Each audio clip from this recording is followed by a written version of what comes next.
Yeah. Good? Yeah. Ready? Ready to go? You go. All right, we're going.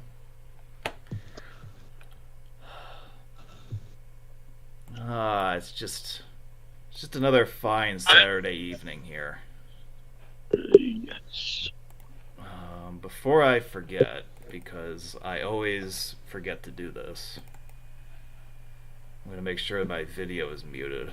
Which it is not. See, this is why I checked beforehand. One of these years I'll remember on a regular basis to make sure that it's muted so that we don't get any unnecessary noises during the video portion of the program. I'm sorry, I was muted. What were you saying? No, I'm just kidding. Yeah, I'll mute you. Alright. It's people from... We got panelists tonight in New Jersey, Maryland, Wisconsin, and Texas, and we're talking about Ohio. That sounds about right. Yay! This is a nationwide video. Yeah, the wonders of technology are coming through today. That's for sure. It's high in the middle and round on both ends. Yeah, what he said. Okay. All right, so if you haven't already recognized the voices that are with us tonight, we have Sconson out in Wisconsin. We have... Hi there. Laura is with us again, keeping her streak alive. Hi. Yay! Hello, and I'll be here longer than 5 minutes tonight. Well, that's good. That's useful. Longer than Stan Lee's on a Marvel film. Ugh. And then we've got Steve Alps in New Jersey, and he's got buddy Matt with him. Hello. Yeah. Yeah. So we're talking Northeast Ohio, Cleveland Metro this evening. Cleveland rocks! Cleveland rocks! We get to see both of their buildings. Yeah, they got just as many buildings as the city I'm in tonight. You're in Detroit, Texas? Not that I'm aware of. I didn't know there was a Detroit in Texas.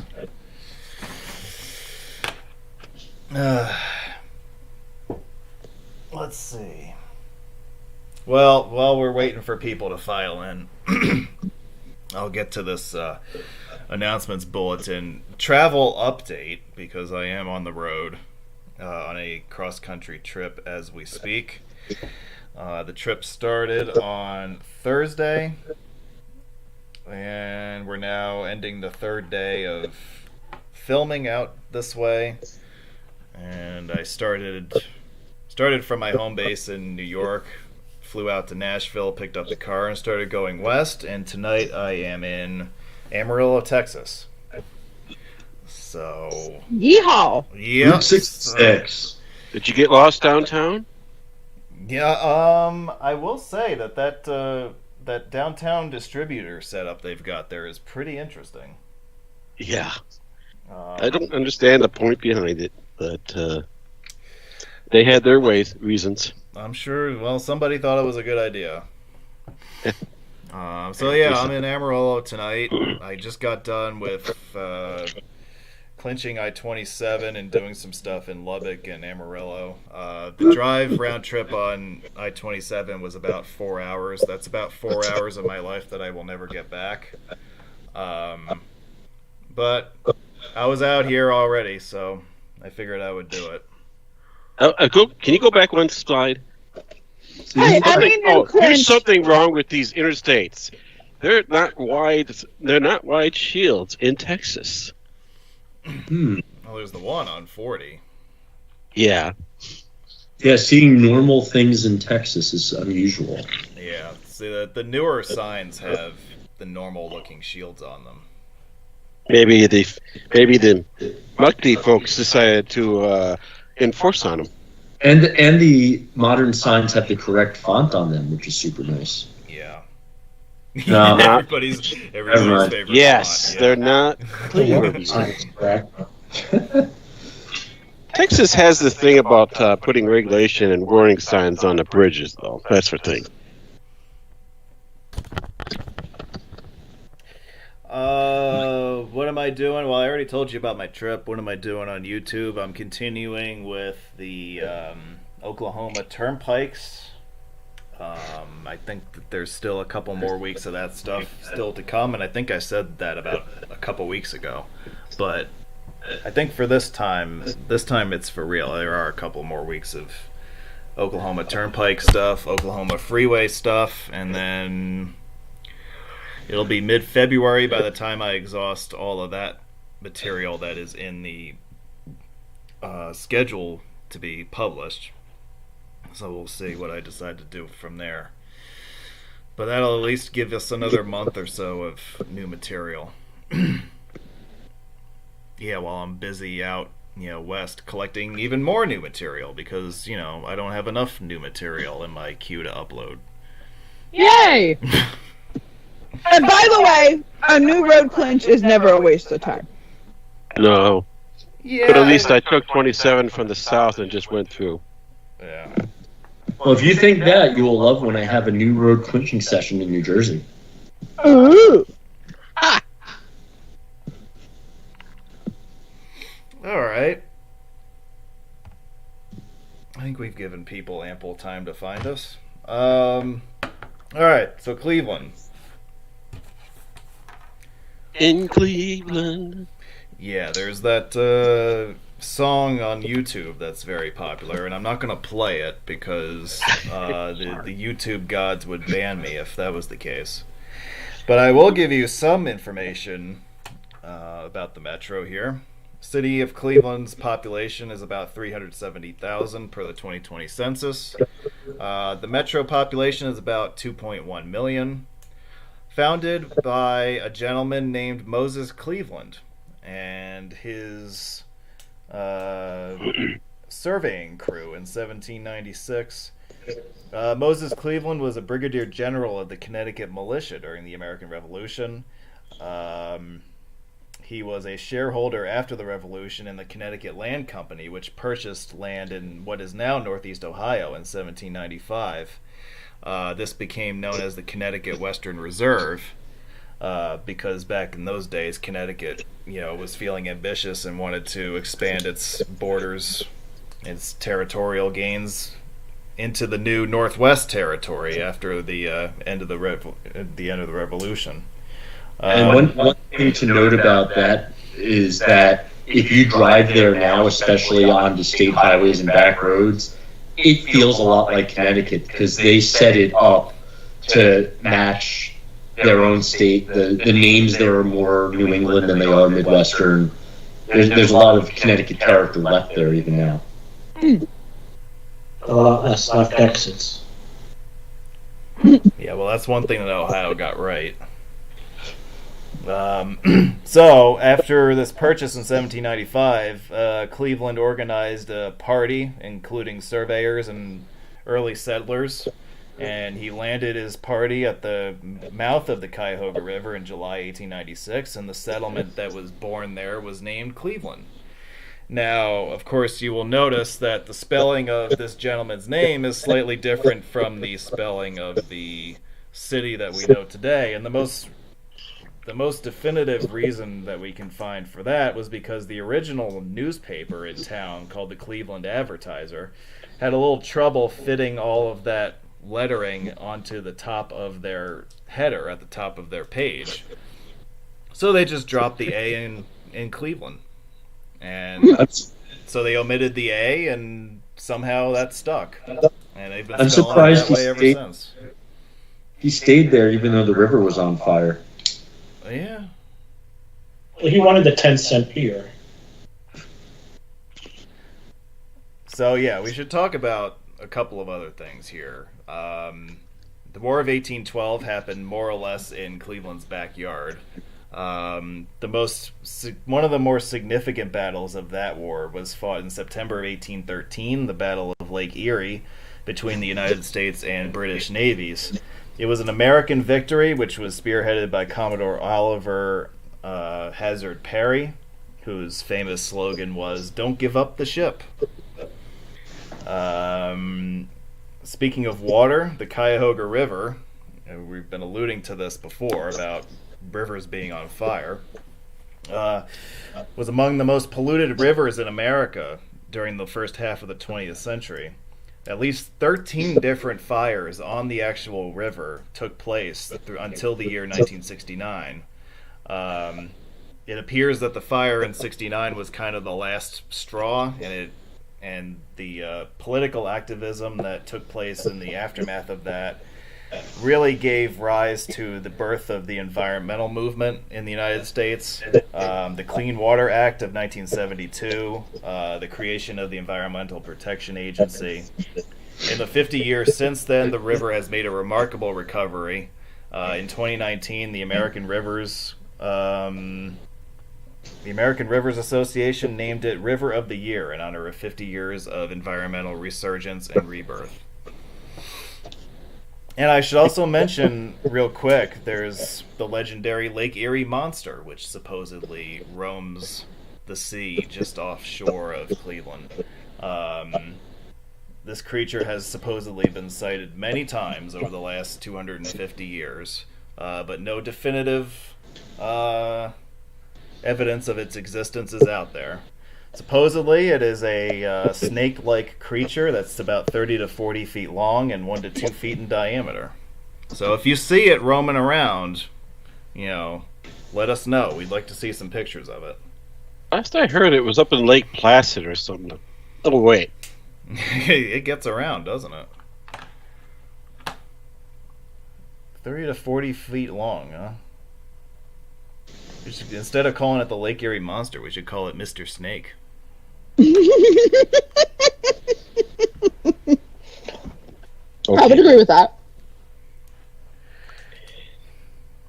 Oh, and You'll be before dealing with I should address one other thing here. So before I get lots of hate mail in the comments here, because I know I'm going to get some about my nickname that I chose for the city tonight. That nickname, Mistake on the Lake, is not my own creation. It goes back, actually, to the 50s and 60s. That's when it was the most popular, back when the river was on fire once a week. Because it was one of those nicknames that caught on when Cleveland was kind of, on the decline, in the years after World War II. Of course, the city is one of the capitals of the Rust Belt here in the United States. So, it was one of those, tasteless nicknames that kind of caught on. But, it's one of those things that, I think you can forgive it. It's okay. I don't think it's a mistake on the lake. It's okay, It's a mediocre on the lake. How's that sound? No, I like Cleveland very much. And I will say that part of my love of Cleveland... So, long story short, my dad died when I was 19. And Cleveland was my dad's favorite city that it wasn't Baltimore. And but it's... Huh? East Cleveland? Just regular Cleveland. Don't go to East Cleveland or you'll die. I've been to East Cleveland. And you were driving fast, I hope. No, I think I even stopped in East Cleveland. I think we all did once point.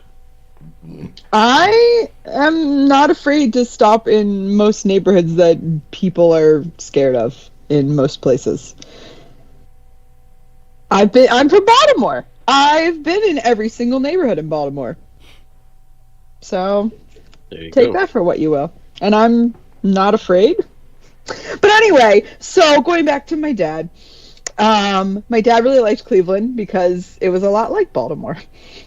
And so there's certain places that hold a special spot in my heart because they held a special spot in my dad's heart. So I got to go to Cleveland for the first time not last year because we're in 23 now, in 2021. And I took Rainey there, and that was also our first girls' road trip. And she was 2 years and 2 months old, and I took her solo. You just gendered your child. For all intents and purposes, she's a female right now. Should ask. If she decides to be anything else later on down the line, then I will love and embrace her wholeheartedly. But for now, she's female. Judging right, you. so we good? We're good. Forward, Okay. please. I was gonna say, can we not get into a pronoun debate? Yeah. Yeah, the interstates and freeways of pronoun USA. Cleveland pro sports. So we have, let's see here. We could talk about hockey. I know Doug's not here, but there's no NHL team in Cleveland anymore. There was the Cleveland Barons, which they had their first few years out in the Bay Area. They were one of the first expansion teams in the NHL. They were founded in 1967 as the California Golden Seals. They did not draw well out in Oakland, so they packed up and moved east to Cleveland. They became the Barons. However, the problem with them was also attendance related. They did not draw at all. They, like the Cavaliers, played originally in an arena called the Coliseum, which was way south of the city, way out in the I don't even know if you would call it the exurbs. They were outside the Ohio Turnpike, I think. That's where their arena was. In Richfield? Yeah, Richfield. The Richfield Coliseum. Yeah. And so yeah, that's where the Cavaliers played before they moved to their current location. Yeah, which is a much more advantageous location. But yeah, so the Richfield Coliseum was not a good spot for them, and the hockey market never really took off the way that they thought. The Barons are actually the most recent team, and this was 1978, so it's actually been quite a long time. But they are the last North American team to fold and cease operations. Some of their assets were absorbed into the Minnesota North Stars organization, and they are today known as the Dallas Stars. I mentioned the Cavaliers and that dope that's in the picture down there on the lower crying left. LeBron. Yeah. So the Cavs are the NBA team. Baseball. There's quite a bit of Negro League baseball history in Cleveland. The most successful of those teams was the Cleveland Buckeyes, who were founded in the 1930s. They won a couple of league titles in the 1940s before they ceased operations in the 50s in the post-integration era. There was, of course, still the Major League team, which up until very recently, you may recall, was called the Cleveland Indians. They were renamed the Guardians not so long ago. And Mr. Trollface. Chief Wahoo is dead. And of course we have to talk about football. Cleveland is home to two franchises that relocated. The Rams are the ones that you probably were not familiar with. The Cleveland Rams were founded in the 1930s. They won the NFL championship in 1945, I think. And I think they are the only NFL team to win a championship and then relocate immediately afterwards. They settled in Los Angeles and became known as the LA Rams. And after a 20-year fling with St. Louis, they are still known as the Los Angeles Rams today. And then you were expecting the Cleveland Browns to be the ones that moved? No. Well actually, kind of the same thing happened with the Browns franchise in reverse. So the Browns were the NFL franchise after the Rams departed. And then they, long story short, their owner wanted a new stadium. The city of Cleveland said no. The owner said, well, fine, I'm out. So the Browns leaving Cleveland was one of the biggest, most controversial franchise moves, certainly in the latter part of the 20th century. I mean, there are others that are up there, like the Baltimore Colts. That was another one that was pretty egregious. The Cleveland relocation is right up there. The midnight move. Yeah. It still hurts my soul. I think, the Baltimore, relocation still irritates people there to this day, yeah. And by the Colts or by the Browns? Yeah, well, just like how, I don't think that people in Cleveland have gotten over the Browns leaving. Because the Browns moved to Baltimore, Browns. They were renamed the Ravens, and within a couple of years of that move, the Ravens won the Super Bowl. So, yeah, and then the Browns were really terrible for like a decade and a half. Yeah, so part of the deal was that in order for the old Browns to move, the NFL made a deal where the Browns franchise would essentially go into hibernation mode for 2 years and not exist. And the Ravens would be treated as an expansion team, but they wouldn't have an expansion draft. And then the new Browns would be born for the 1999 season as an expansion team, but they would retain the history of the old Browns. So the new Browns have existed since 1999, and that franchise has been an absolute disaster. 15-yard penalty, no first down. Yeah. So y'all should watch the John Boy's video, The Browns Are in Hell. I love that video. It's like one of my favorites! Yeah. Take it easy, take it easy. Yeah, he does a lot of great stuff, but that's one of my favorite videos. And it's still... I mean, they've made the playoffs since he did that video, but now they've gone back to sucking again, so it feels just as relevant now as it did 5 years ago. Yeah. And I will say this. Baltimoreans, because I was 9 years old in the Ravens' inaugural season, so I remember. Baltimoreans were pretty pissed because we wanted our own team outright. Like, not to take somebody else's team.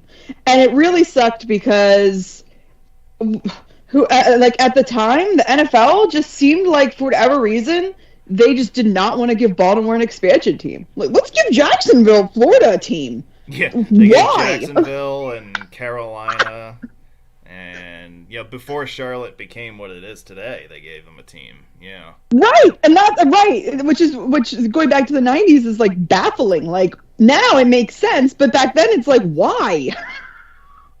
It was like the NFL, for whatever reason, just did not want to give Baltimore a team. So we were happy that we got a new team, but we didn't really like the circumstances of it. So the whole compromise with, we're just going to hibernate the Browns, made Baltimore feel a little better. Like, we're not technically taking their team. But, as John Boyce says in that video, no, that's exactly what happened. Yeah. That we basically have the Browns in Baltimore, and then the new Browns were born in 1999 in hell. Yeah, it is interesting how Cleveland and Baltimore are linked by that same NFL franchise fate, and how Cleveland's team ended up in Baltimore. Yeah, it's weird how that stuff plays out sometimes. Yes. I do want to say, speaking of sports teams, yes. I'm surprised we didn't say this when we were talking about the Guardians, that, like, when I found out where the Guardians name came from, the bridge geek in me was just so happy. I was like, oh my gosh, they named a sports team after a bridge!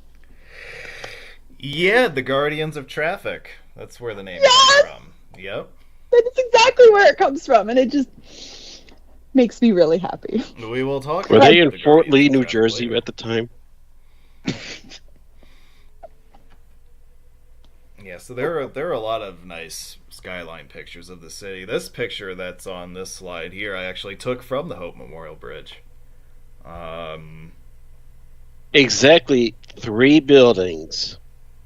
Yeah, well, if you say 3, that's more than Amarillo's got. Amarillo's only got like 2. So you can see both of them, right? Yeah, I can actually. I got a nice view of them right now. Nice. Anyway, yeah, it's like they talk about when that parody video says like the key tower and the terminal. They point at those two. I think they really swung through and missed the one in the middle.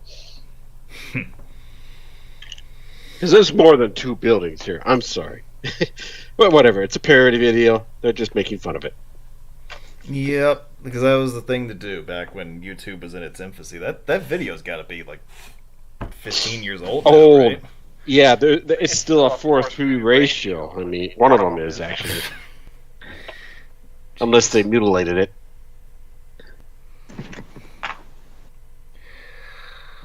So we're going to talk more about Cleveland Freeway development and stuff like that as the evening goes along. But here's some maps to kind of get you started.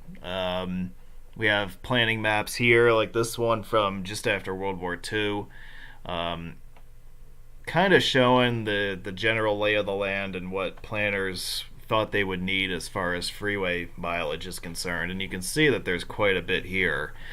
There's also quite a bit here that never really saw the light of day, and we'll talk about that as we go along tonight. 490. Well, that's just one of them. You have more schemes here on this slide on the left. This is an older map from the 1940s, I think. On the right, you can see the early infancy of the U.S. highway system in Cleveland is present on this map. And then this map on the right, as the interstate system was coming into existence, federal and state level authorities were looking into what interstate highways they were going to put through Northeast Ohio. And so this map on the right is from the mid-50s, and it shows kind of the system that exists today, more or less. There are some differences here, but they pretty much were able to build the concept that they had, or their first reaction, or their first idea, I guess. And then as the system took shape in the 60s... Keep in mind that original plan for I-71. Yeah, so you see, like, here's an example of that. So this map here, from the early 60s, I believe, you can see the interstates that are taking shape here. You've got, all the major players on the map here. You will notice that the Unbuilt Freeway downtown, which is right here, that has an I-71 shield on it. Imagine that. And some other stuff that you might find interesting too, like there's an I-80N that doesn't really... Well, I-80N doesn't exist anymore anyway, but that was eventually... What was eventually built was renumbered something else. And here's some more progress on the system as a whole. 90 moved. 90's been moved. So 71's been truncated. 290 is a dotted line. 480 is starting to take shape in the south burbs. And then here's kind of the lay of the land today. A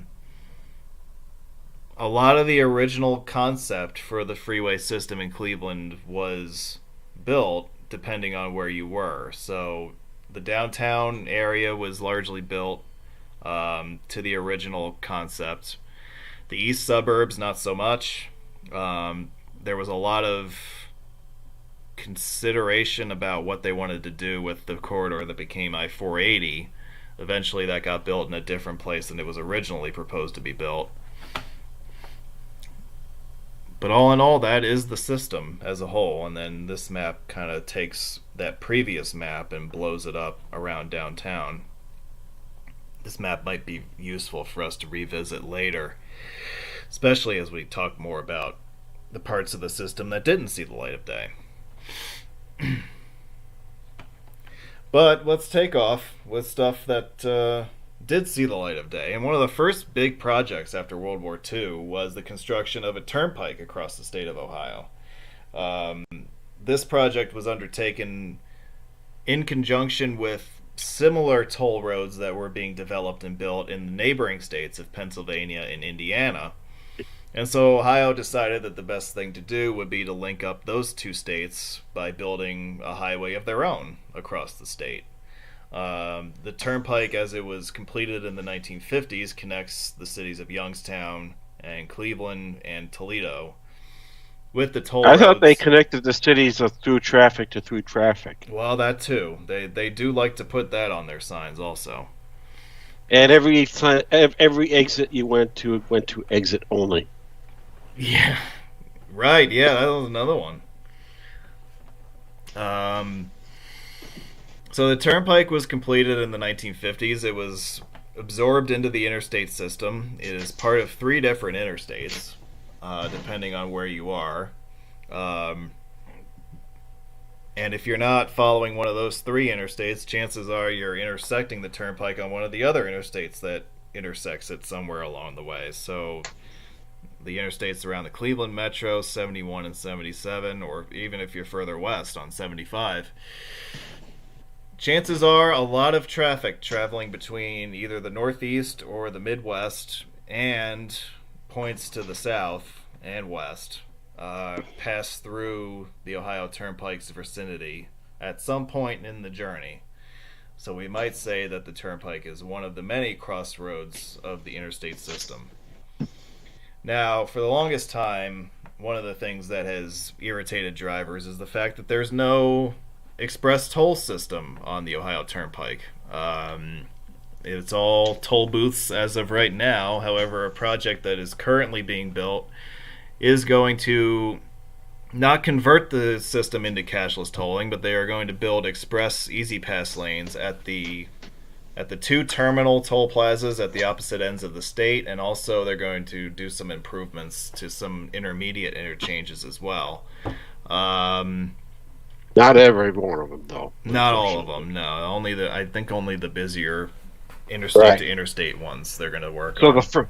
If I may, I have read up on a little bit on this one. The furthest westernmost part from Toledo to the Indiana line, those that are traveling in that local area will travel toll-free, and then those that leave the state get charged. Those that go past Toledo to the east or come from Toledo to the west will get charged. So it basically relieves the locals of having to deal with the tolls. And that's the same for Youngstown, which doesn't have anything as far as exits to the Turnpike. But they also have set it up so that the Turnpike is free going out. The Turnpike going to Pennsylvania is free going to Pennsylvania. And then they have easy pass lanes with open road tolling on the two new gateways and the two new gates plus the outer gates that lead the state. I don't know the exact timing. I'm looking now. I think that's supposed to be finished anytime next year or next year. I think it's supposed to be later this year, but I'm not 100% sure. Or at least the work on the mainline plazas. Yep. I don't know I guess the interchanges would follow later, but they're going to get done with whatever project they're working on, and then they're going to say, "Oh, you know what? Let's just convert the whole system into cashless." And then this whole charade of this project was going to be like stupid. But I don't know. I'm a little surprised that Indiana hasn't really done anything either. No, don't expect Indiana to do anything. They're just sitting on it. Yeah. And yes, you're correct, Dan. The ending of this project is scheduled for the end of the year this year. Okay. Yeah, don't expect too much from Indiana. They're kind of putting the toll road kind of to the back burner and not caring about it. Oh, well, that's a shame. All they're doing is what Wisconsin's doing, paving. Well, the Indiana toll road needs a lot of work in that regard. At least from what I remember about it. You're not wrong. Well, one of my favorite drives in Northeast Ohio is the Shoreway, which was the first east-west freeway built in the city of Cleveland. It was proposed all the way back in the 1930s. One of the first components of it to be built was the Main Avenue Bridge over the Cuyahoga River, which was absorbed into the larger freeway corridor. It serves today as the northern leg of the downtown loop, or the Inner Belt. It's definitely an antiquated highway, but it's got some great views of the lakefront. It goes right through downtown, and from the Main Avenue Bridge you got a lot of nice views of both of those things. If I'm not mistaken, it would have been I-90. Yeah, so you see how there's an I-90 shield on here, and this goes back to the original plan for the Shoreway in general, which included signing it as part of I-90. the part of it that exists today was to be extended further to the south and west to link up with what is now known as I-90 in the west side of Cleveland. However, that AKA the Interbuilt. Yeah, however, that section got scrapped, as we'll discuss in a little bit. And so, without any chance of that freeway being completed, they simply routed 90 to the Interbelt instead. And that's the setup that we've got today. I'm having fun. I opened a 1961 Ohio map. I'm just going to town with that here. Don't mind me. All right, well, if you get lost, let us know. We'll hear it. I'll just stay on 271.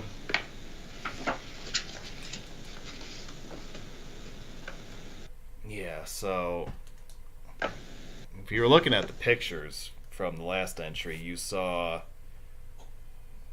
pictures of what is known as Dead Man's Curve, and it's important to know that when that interchange was built, that was not the famous movement along I-90 West where you make the sharp left-hand curve. That was supposed to be just an exit ramp because that's where the northern terminus of I-71 was originally supposed to be. So if you were following 90 West, you wouldn't take that ramp. You would have just kept going straight along the Shoreway. But because of things happening on the west side and freeways getting canceled, what was originally supposed to be just a normal interstate to interstate ramp became the through movement. I-90 exiting off itself. Yeah, so that's basically what happens. So that's how the Dead Man's Curve arrangement was born. It was not drawn up that way originally, of course.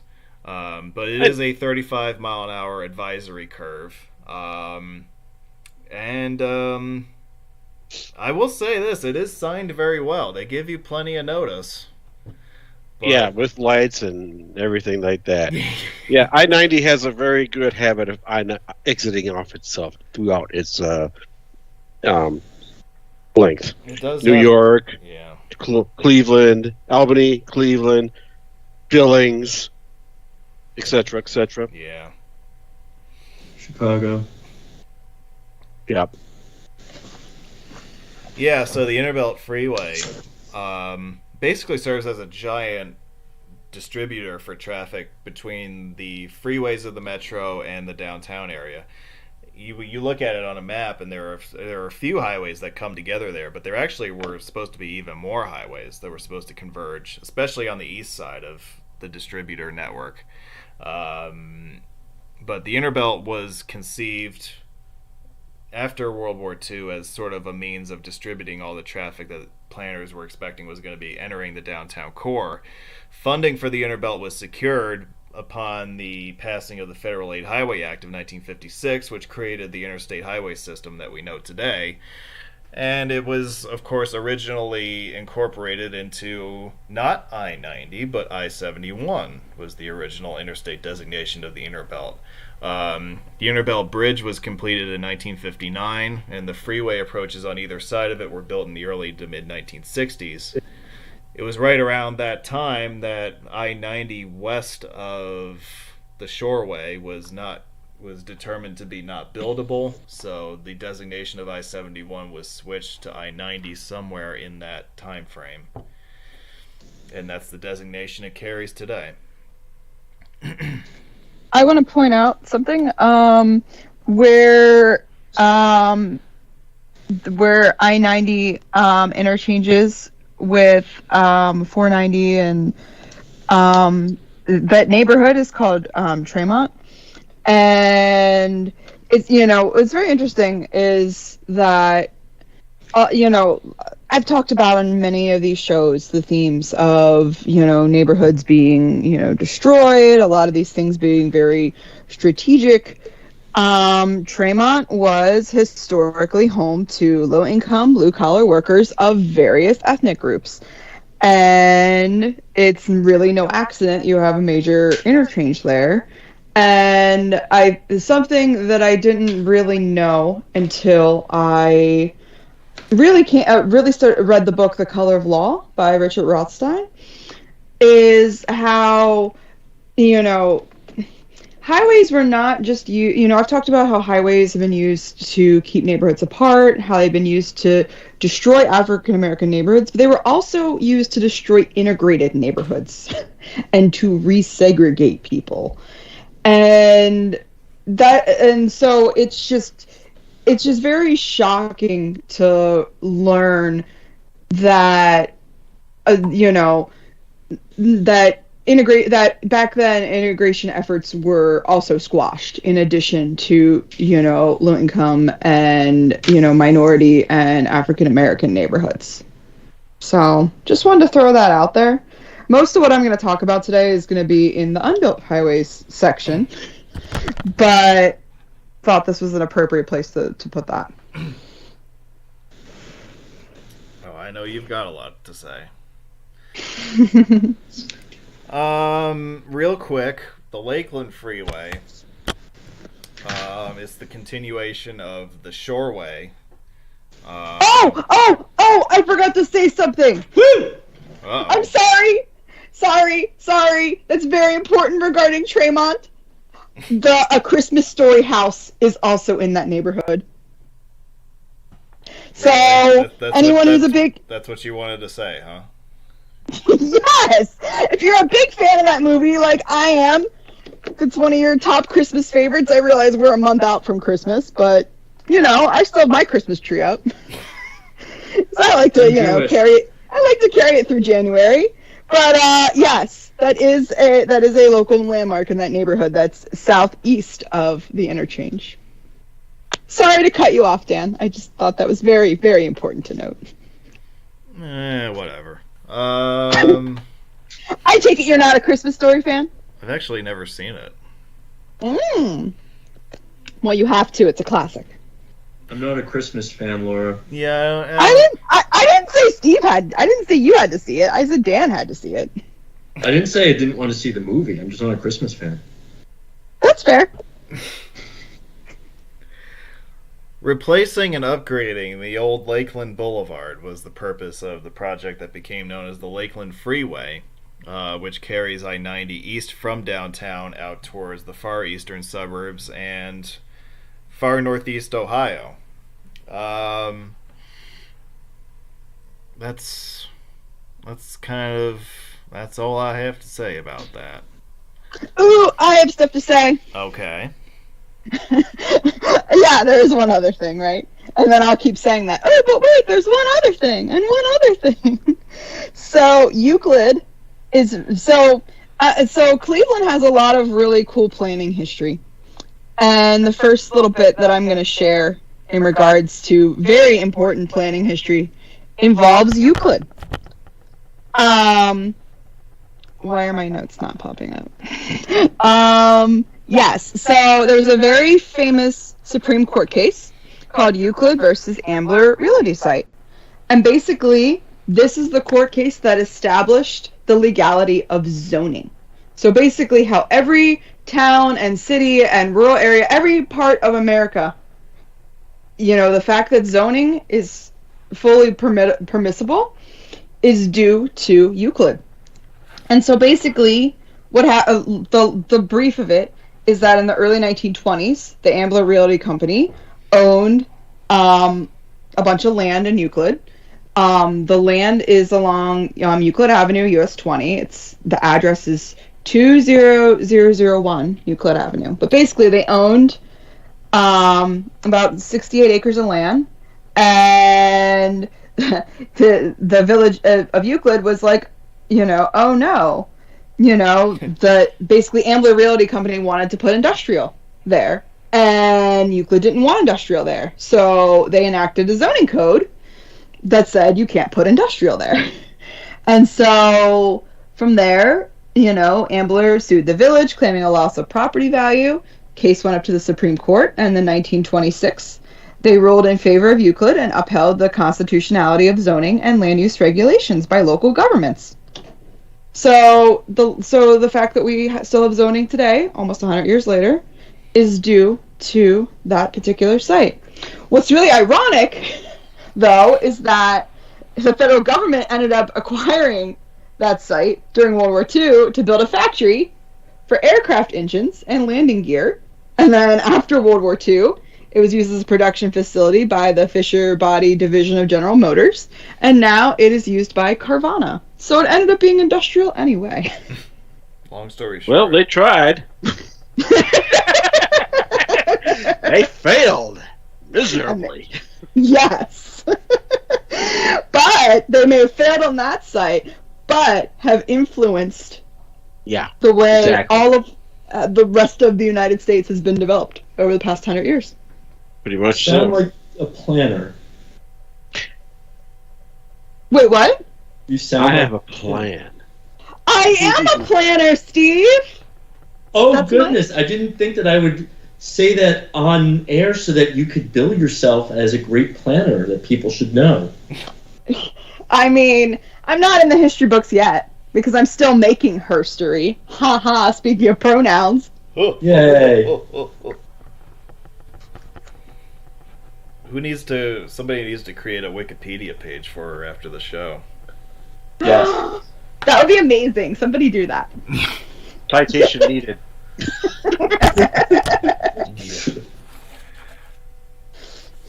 Famous Roadway Whiz co-host Laura Bianca Pruitt.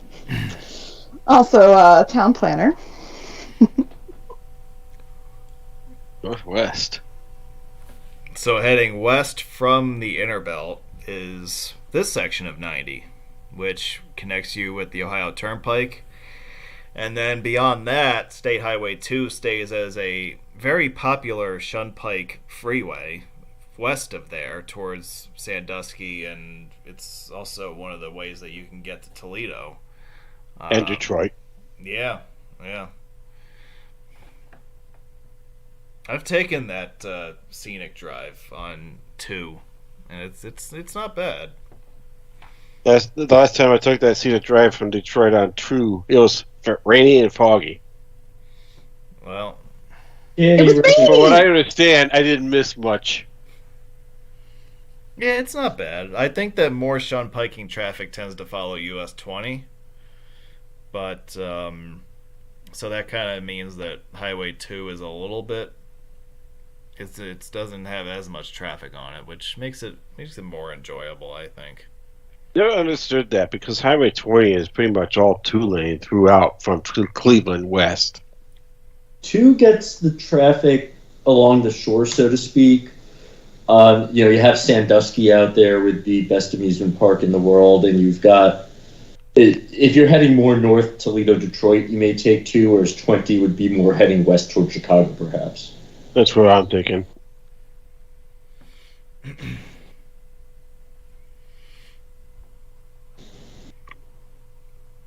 Heading south from the Inner Belt is I-71.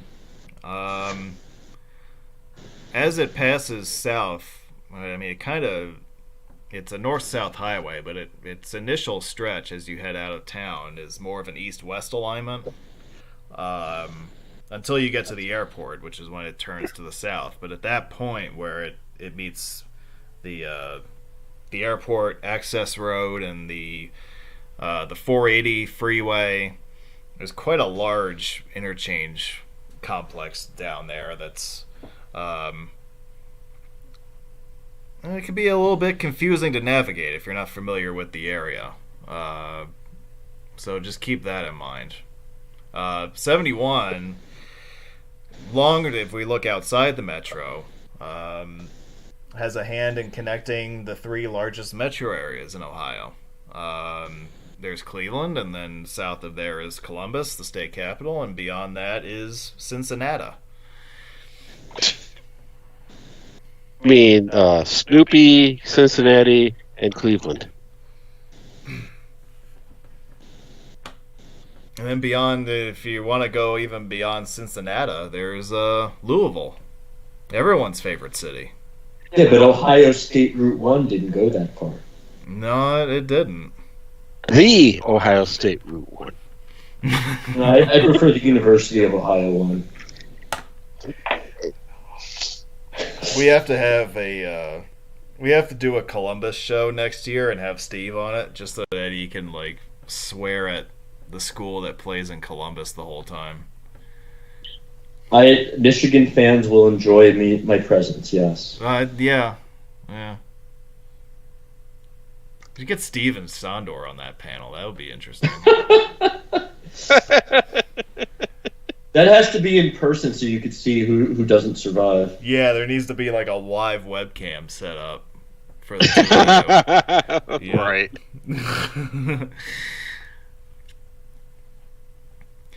So another north-south interstate that begins in Cleveland is I-77, which eventually makes its way down into West Virginia.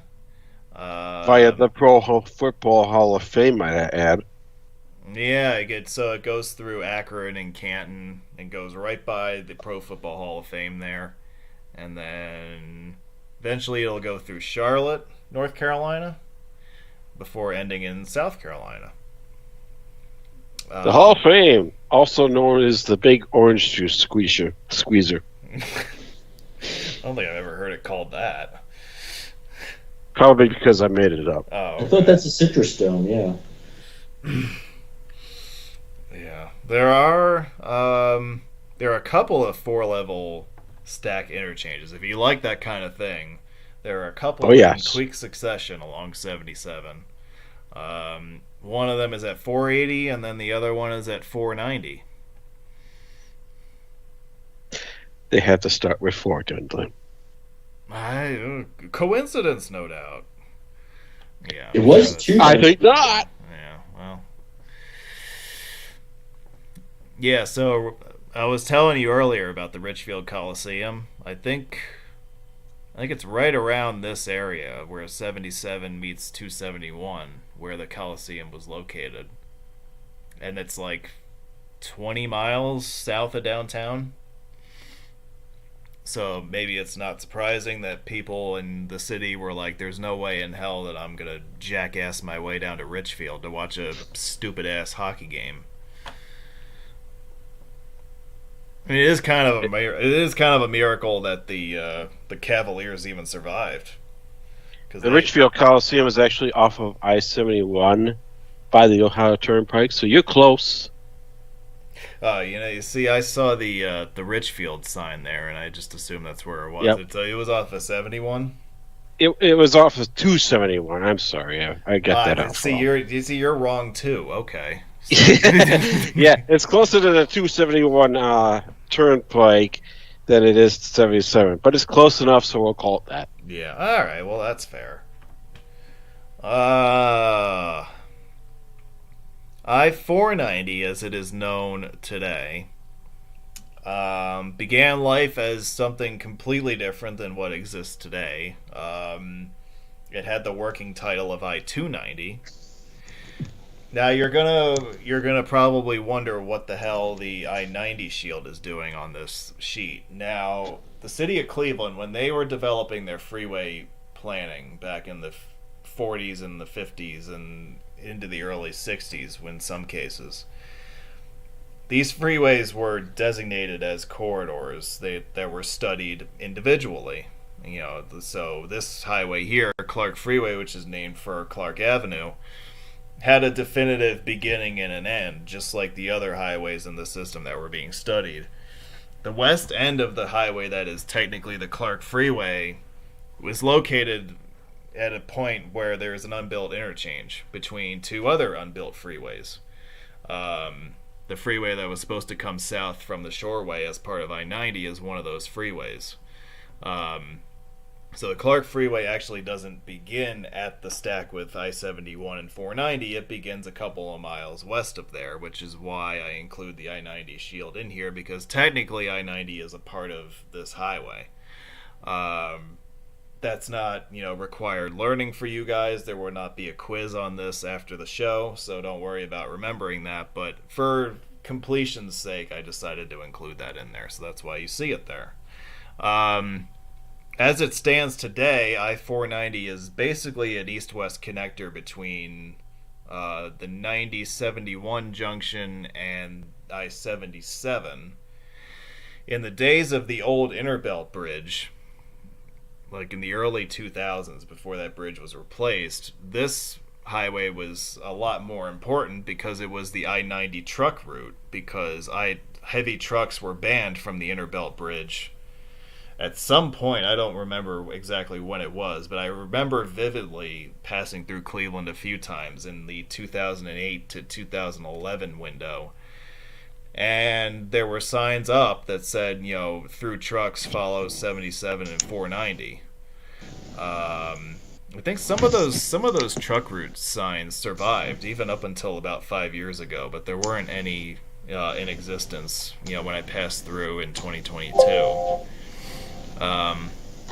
So yeah, well, you know what? This might be. Well, actually, no, that's not it. That's something else. Yeah, so 490 was it was signed as I-90 truck, I think, on assemblies similar to this Alt South 77 shield that you see on this sign here. It wasn't on any BGSs, but they made a point of prominently signing it because apparently, for whatever reason, they banned trucks from that portion of the inner belt. But then the Unbuilt Bridge, spoiler alert, got replaced in 2013 through 17. And so there was no need for a truck route to bypass a new bridge, so they got rid of the truck route. So now that's why you don't see those signs anymore. But speaking, things, so the truck route went away, but something that came up in its place, or not necessarily in its place, but in the years that followed, was something that was called the Opportunity Corridor, which was built as a surface boulevard on the alignment of the proposed eastern continuation of the Clark Freeway. Where's Laura? Is she still here? Oh, you better believe I'm still here. Oh, all right. Well, I know you got notes on the Opportunity Corridor, so...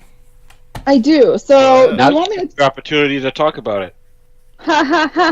Now, do you want me to talk about the Clark Freeway, the part of the Clark Freeway that wasn't built first? Do you want me to hold off on that till later and just talk about Opportunity Corridor now? No, why don't you just give us the whole thing? The whole thing. Yeah. Mwah. We can just recap that later. So.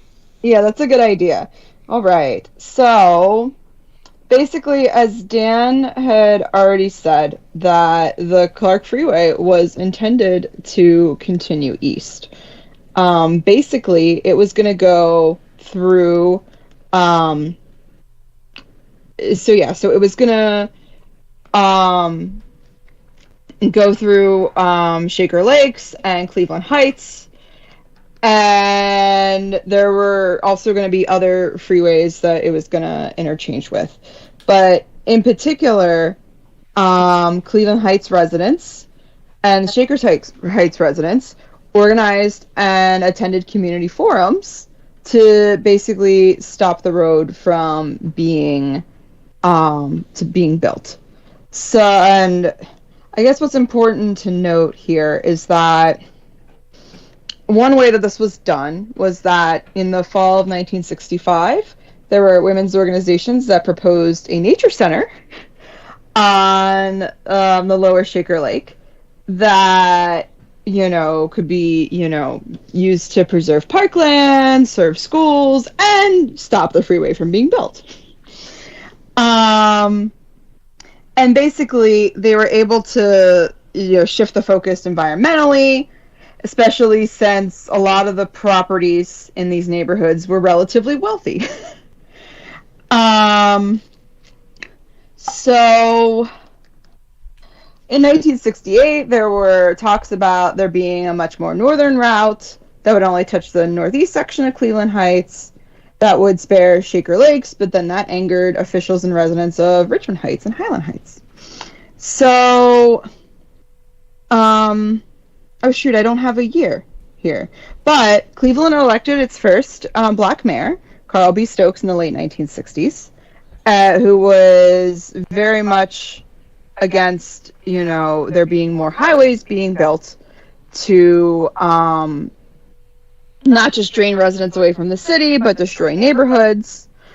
But also, in 1969, there was a new director of planning in town, and his name was Norm Krumholtz. And Norm Krumholtz is like known as a planning hero.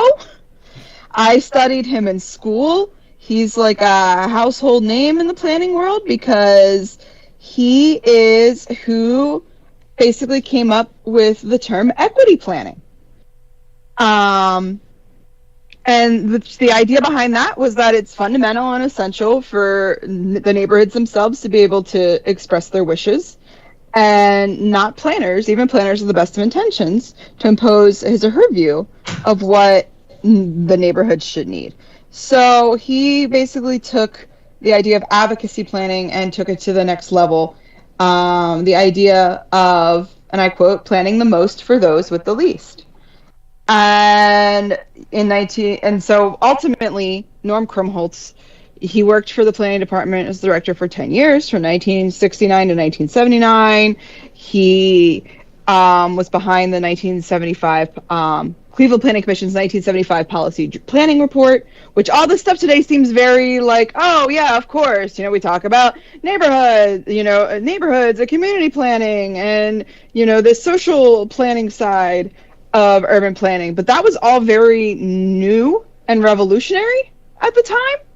And he was the one that really championed this and was the first planner to come up with this stuff and have it in planning documents. But anyway, so in 1969 he comes on. Then you have Mayor Carl Stokes, and then interestingly, Ohio Governor Jim Rhodes, who was initially pro-highway and had been pushing for construction because he was fearing, loss of federal funding. He decided he wanted to run for the U.S. Senate. And realized that he needed the support of Cleveland's inner suburbs. And so, as a result, then he just, switched his view and said, oh, no, actually, we shouldn't build it. And another important figure was local newspaper editor Harry Volk, who every week in the local paper was writing about, the highway revolts and highway wars. But anyway, by 1970, constructing the Clark was dead. But that's not the final end of the story. Basically, a portion of the Clark Freeway was completed and opened to traffic in 1990, and that's when it was given the designation of I-490. And then, ran from its western terminus. According to this source, claims that its western terminus is at I-90 and I-71. But as Dan said, it actually goes a little further west than that. But basically, they built it to the eastern terminus at East 55th Street. So, moving on to the Opportunity Corridor. Let me just double check and make sure there's nothing else I want to say about, my planning hero. So Norm Krumholtz, he, after 1979, he ended up becoming an urban planning professor at Cleveland State University. Still, HBU? And what? Is that an HBU? I'm not sure, actually. If it is or not.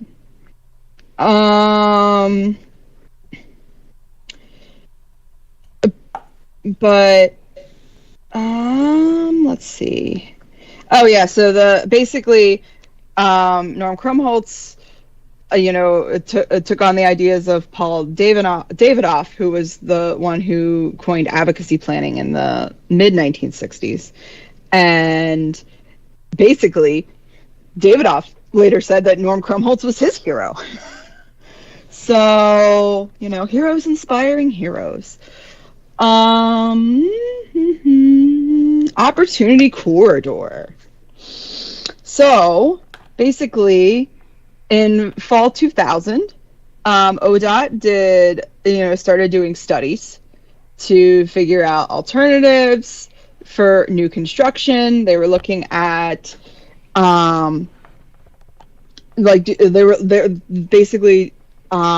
did they want to extend the freeway along Railroad right-of-way, northeast to I-90 at East 133rd Street, or to instead do an at-grade boulevard between I-490 and East 105th along the same railway corridor. But basically, they initially wanted to do this as a freeway. And that alternative was going to cost $1.5 billion and displace 165 residents. And there was a lot of community opposition to that. So eventually that changed to a boulevard concept instead. And basically that boulevard was, rebranded as the Opportunity Corridor Study. And the idea behind that was to, create this public-private partnership to connect to not just put the road in, but also have all this land for redeveloping more than 300 acres of land. It was done in 3 phases.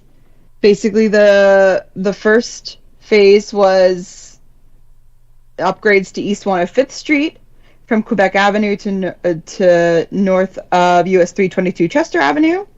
That was between winter 2015 and fall 2017. Phase 2, new roadway from East 93rd Street to Quebec Avenue. That was from spring 2016 to fall 2018. And then phase 3 was the new roadway from I-490 and East 55th Street to East 93rd Street. And that construction commenced in fall 2018. Major work concluded in November 2021. There was a ribbon cutting ceremony on November 3rd. It opened to traffic on November 12th. And then the landscaping and, final punch list items continued into June 2022. What's interesting to me about this project is, if again I can find my notes.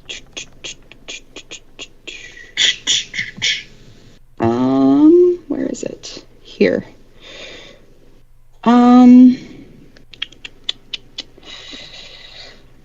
Sorry, I need a better way to organize them when I have lots of them.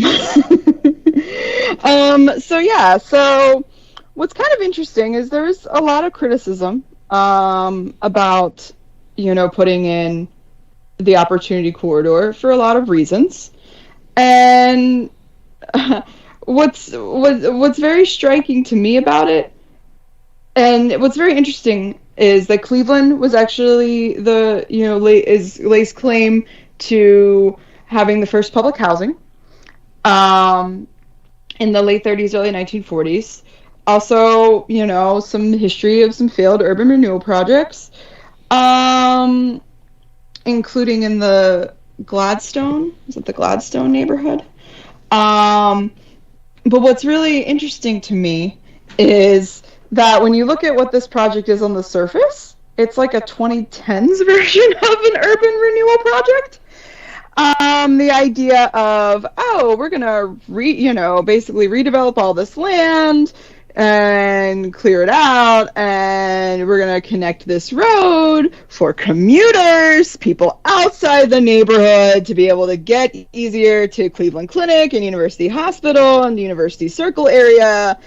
And, so was this really for the people living there, or is this to kind of force gentrification into the area at the expense of the lower income and mostly Black residents that are living nearby?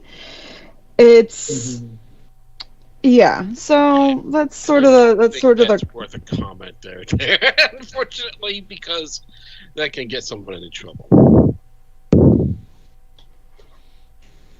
Well, anyway, I mean, the reality is that there's pros and cons, right? That there's, pros that a lot of housing and industrial land was abandoned and not being used, and that's going to be reactivated. And that's a big pro, and hopefully it will generate a high number of jobs, like the economic development, department says that it will, and I do hope that's the case. The question is, will that actually be the case? Remains to be determined. It's very similar to me with East Baltimore Development Initiative in East Baltimore, where instead of Cleveland Clinic in Baltimore, it's Johns Hopkins University, another world-known hospital system. And the idea of completely redeveloping a lot of the land around the hospital in a lot of ways at the expense of some of the people living there. So I'm curious to see what will happen in the coming decade.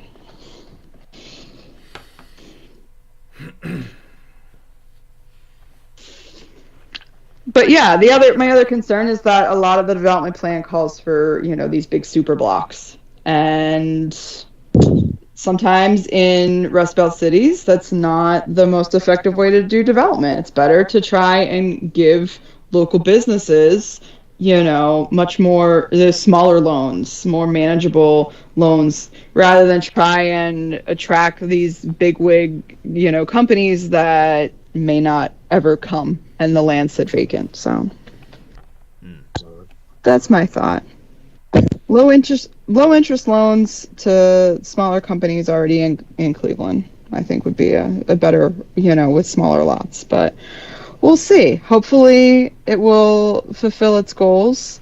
There was also there's a criticism that, it's supposed to improve system linkage, while it created a lot of dead-end streets in neighborhoods where up to 30 to 40% of people don't drive. So, again, we'll have to see where it goes in the next decade.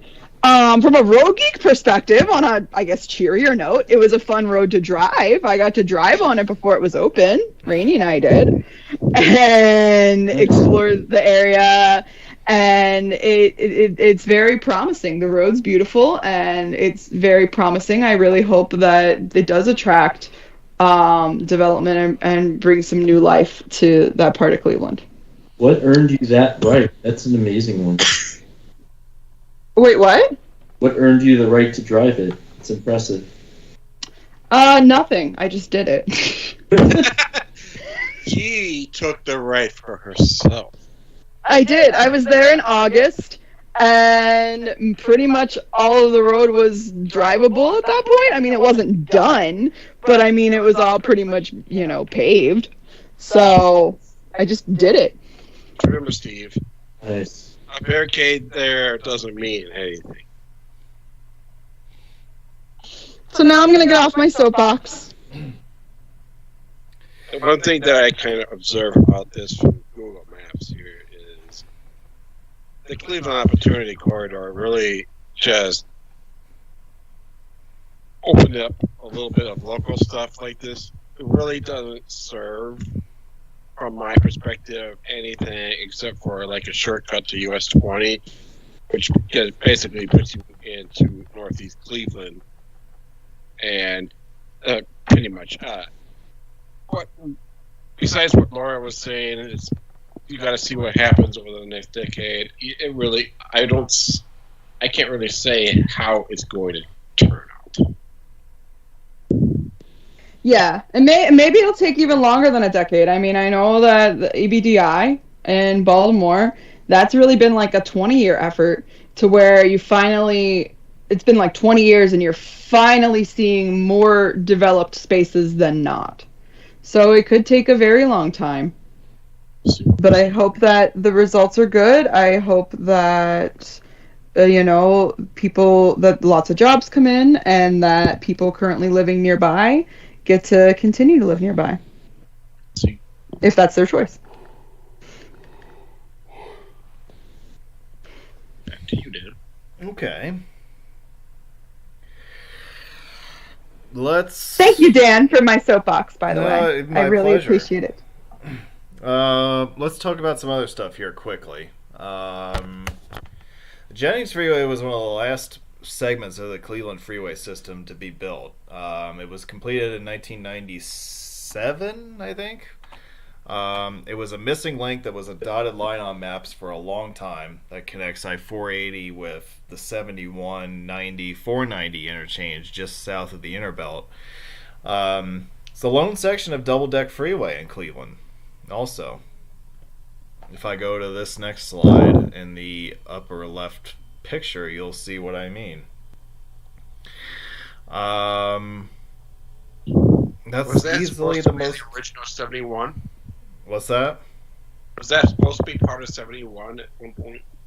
I don't know. It seems like it's an alternate of either 71 or 77, judging from the alt 77 signs that were signed along it and 490.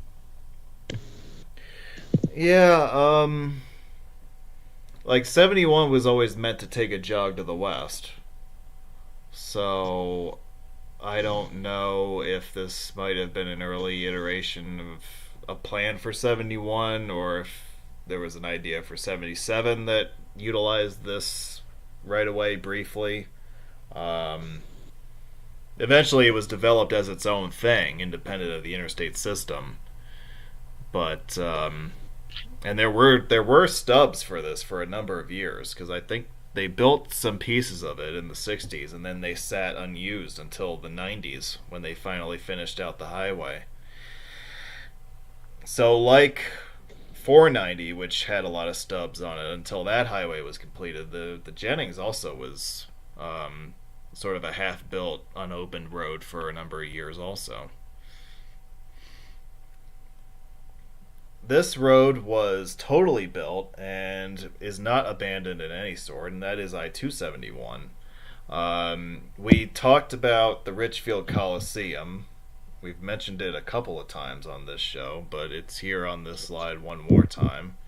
Also, the world headquarters of Progressive Insurance is located along 271 in the east suburbs.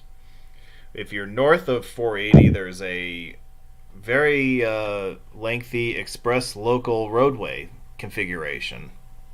It actually starts at the southern end of 480 and goes throughout. Yeah, I think it's about 20 miles, maybe? Yeah. Something like that.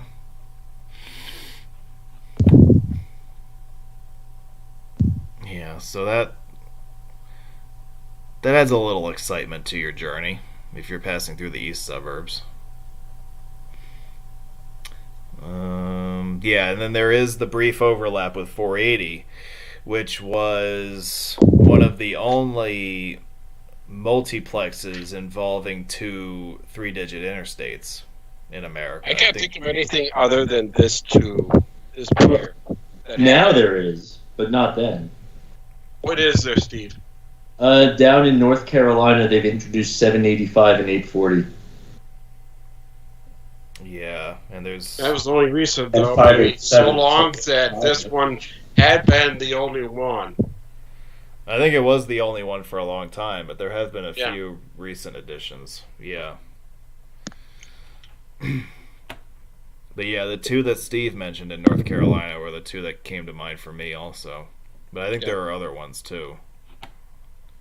Matt had one. Go for it. Yeah, 787 and 495 in North Carolina as well. That 787 should not exist. Sorry, 587. I was going to say, when does North Carolina? I know that North Carolina is adding 3DIs like once every day, but like when did 787 come into existence? That's a new one.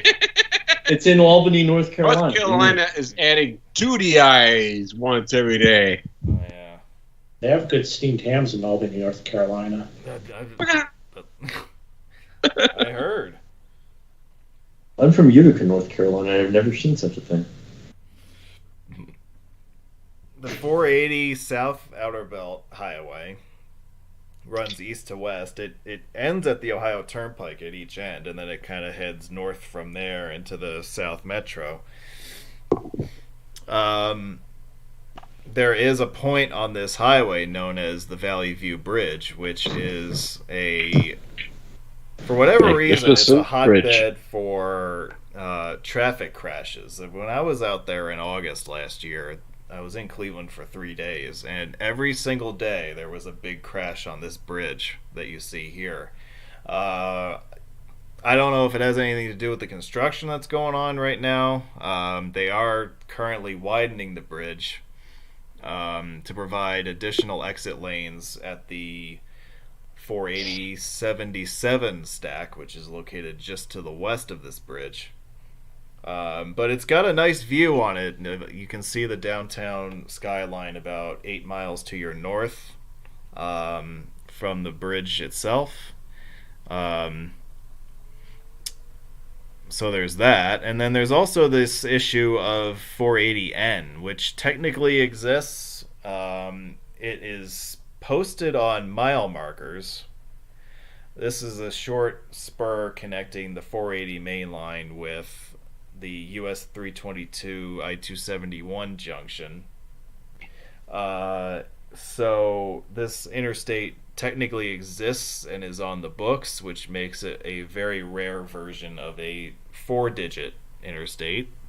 However, there are no reassurance shields for it, and it's not signed on BGSs, so you won't see like actual signage for it. But unlike H201, right? So that's that's Will and I was thinking of. Yeah. Yes, no doubt. Yep. So just to kind of make you aware of that also. And you talk about the crashes on the bridge. They're probably not going to be able to solve that problem because people are going to get desperate. They're in the left lane. They need to get to the right lane. They're going to cut over it no matter what the risks are. No, I know. People just, people are dumb. What can I say? Well, I guess so. I have another 4-digit interstate for you, 270 spur outside DC. Ah, yeah. This could be 480N. That could be 270S. That's correct. Yeah, I don't remember are the mile markers posted as 270 spur down there? I don't remember. I don't think it's long enough to have mile markers, but I don't know. Yeah, it's more than 1 mile, Steve. I honestly remember. It's more than 1 mile, but I don't think there's any markers on it. I drove it 2 years ago, but I didn't see any. Yeah, that's my thought about it. Doesn't have any. Yeah, I don't remember, honestly. Yeah. The only thing I want to mention about Highway 8 is that about 10 years ago there was a brief proposal to have this section of highway between I-271 and downtown Akron added into the interstate system. However, it was an unpopular idea. Ohio DOT didn't really want any part of the project that would be required to bring the highway up to interstate standards, and so the I-380 in Ohio proposal was a very short-lived idea that kind of fades into history, and I don't know. I think it's just fine as a state highway myself. I guess the job done.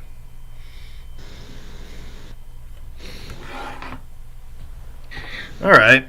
It's an effective freeway, but yet it's kind of redundant to 271. Yeah, it's the 8 expressway it's like the entry into Akron from the northeast, whereas I-77 is the entry from the northwest. So, I mean, they both kind of take you to the same place. So, do we need 2 parallel interstate highways that close together? I don't think so. Yes. Not for that corridor, but Elsie might need it, but I think for the most part, no. So we have kind of teased the unbuilt freeways of Cleveland, and I have some of the most important ones in bullets here. And we will kind of go through. We're going to try to get through these as quickly as we can because we still have a lot that we have to cover tonight. But I would like to make you aware of these highways, and I would also like to make you aware of this website at the bottom of your screen, which has been a very useful tool for helping us research some of this content that is going to appear on the coming slides and the notes that we're going to present to you as well. I really recommend that you check this site out if freeway planning in Northeast Ohio is of any interest to you, because it's, as soon as I came across this website, I realized that it was a really useful source for the kinds of programs that I was looking to do for Northeast Ohio. And a lot of the maps and the renderings and all of that are coming up in the next several slides here are taken from that website. Including this map right here, which kind of gives you an overview of the freeway master plan for Cuyahoga County in the late 1950s. Again, this is the same map that I showed you earlier in the show, but this shows the master plan of all the different highways that were intended to crisscross the metro. Some of them you see here are in solid lines, which is to say that they were either built or are currently either under construction or whatever, and then some of these are dotted lines, which is to say that they are more long-term ideas. There's different, phases of completion represented there. I suppose we should kind of go through these proposals one at a time here, and see if we can kind of summarize them in a couple of minutes at the most. That would probably be most beneficial. So the northwest extension here, I have, and again, these are the names of the freeways that are in the reports for Ohio DOT and City of Cleveland. So those are the terms that I'm going to use for these slides here.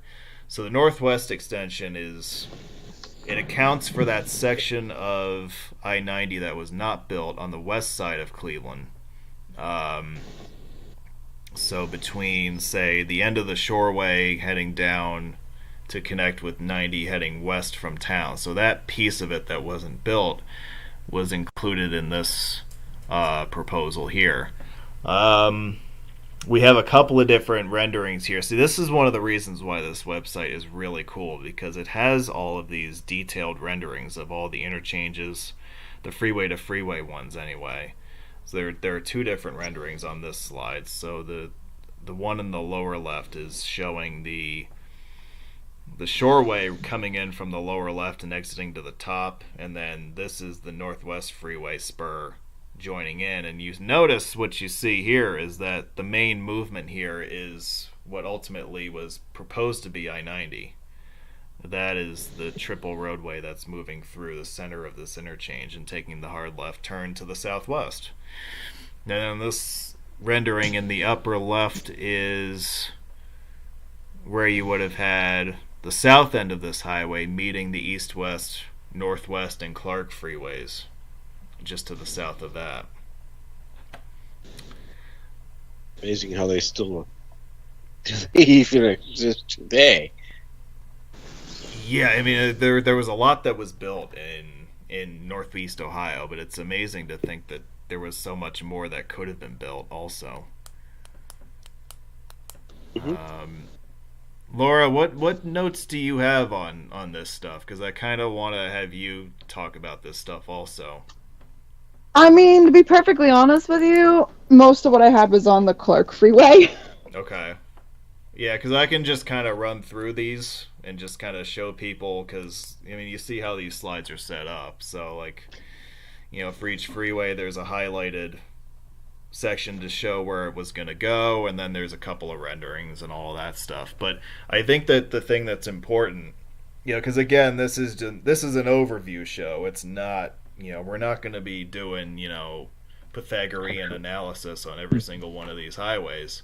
I know you're very disappointed to hear that, but for more information about each of these highways, I really would like to direct you to that website that is linked a couple of slides back, because it'll give you a lot more detail.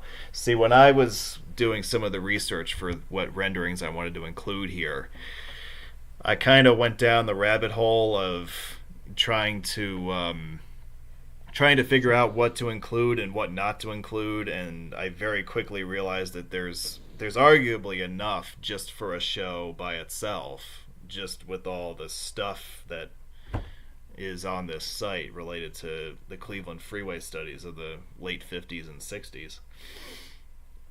So I'm trying to kind of pick the best stuff and just make you aware of that. And if this subject interests you more, then you're more than welcome to look into this on your own time. But Laura was talking about the Clark Freeway extension before, and so here's some of the relevant content related to that. What she was talking about before with the different proposed alignments for this highway can be kind of detailed here in this rendering here. You had different alternatives that were labeled certain things, 1A, 2A, 2C, and then the line that's in the more solid black is the one that they ultimately settled on.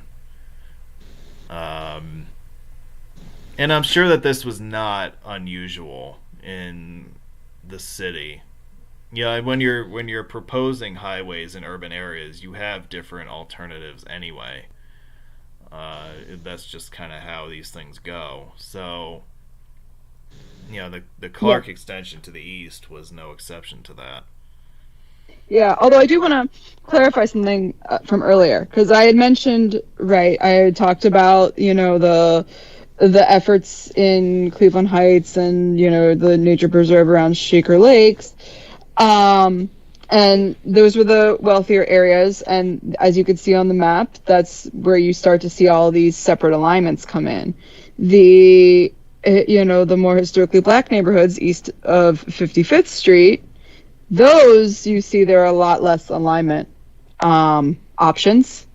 And that, when I brought up about, planning hero Norm Krumholtz and, advocating for the people with the fewest resources, he was really, the big reason he was against this highway was because of it going through those neighborhoods east of 55th. But as we've learned about with other cities, that you needed kind of both. You needed having everyone kind of come together from all sorts of neighborhoods all over the socioeconomic and, different racial demographics, that coming together is what ultimately stopped a lot of these highways.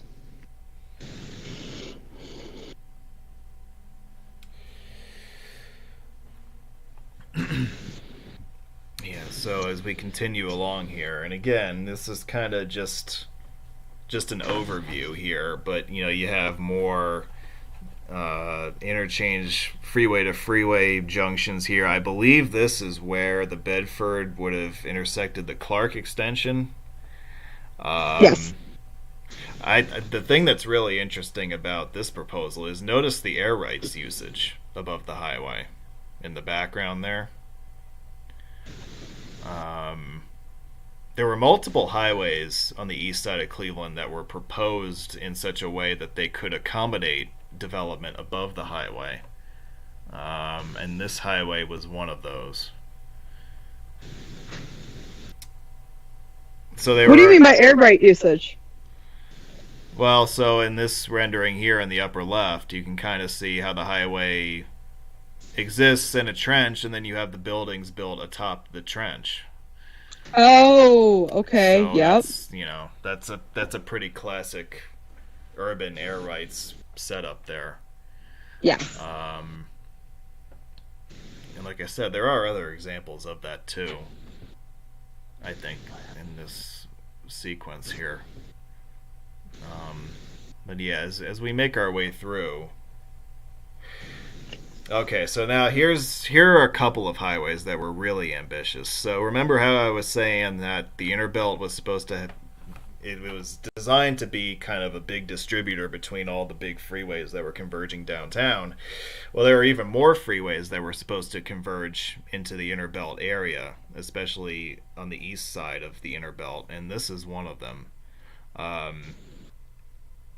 This just kind of goes to illustrate what would have had to happen here, all the space that they would have had to clear out just to make way for the interchange with the central and the inner belt, which I believe is right more or less where Cleveland State is right now. So I don't know how they were going to ever convince people that was a good idea. But that was something that they were looking into. And then the other one that's really interesting is the Heights Freeway, which would have come in more or less right where Dead Man's Curve is today. So they looked into a couple of different layouts for these ramps.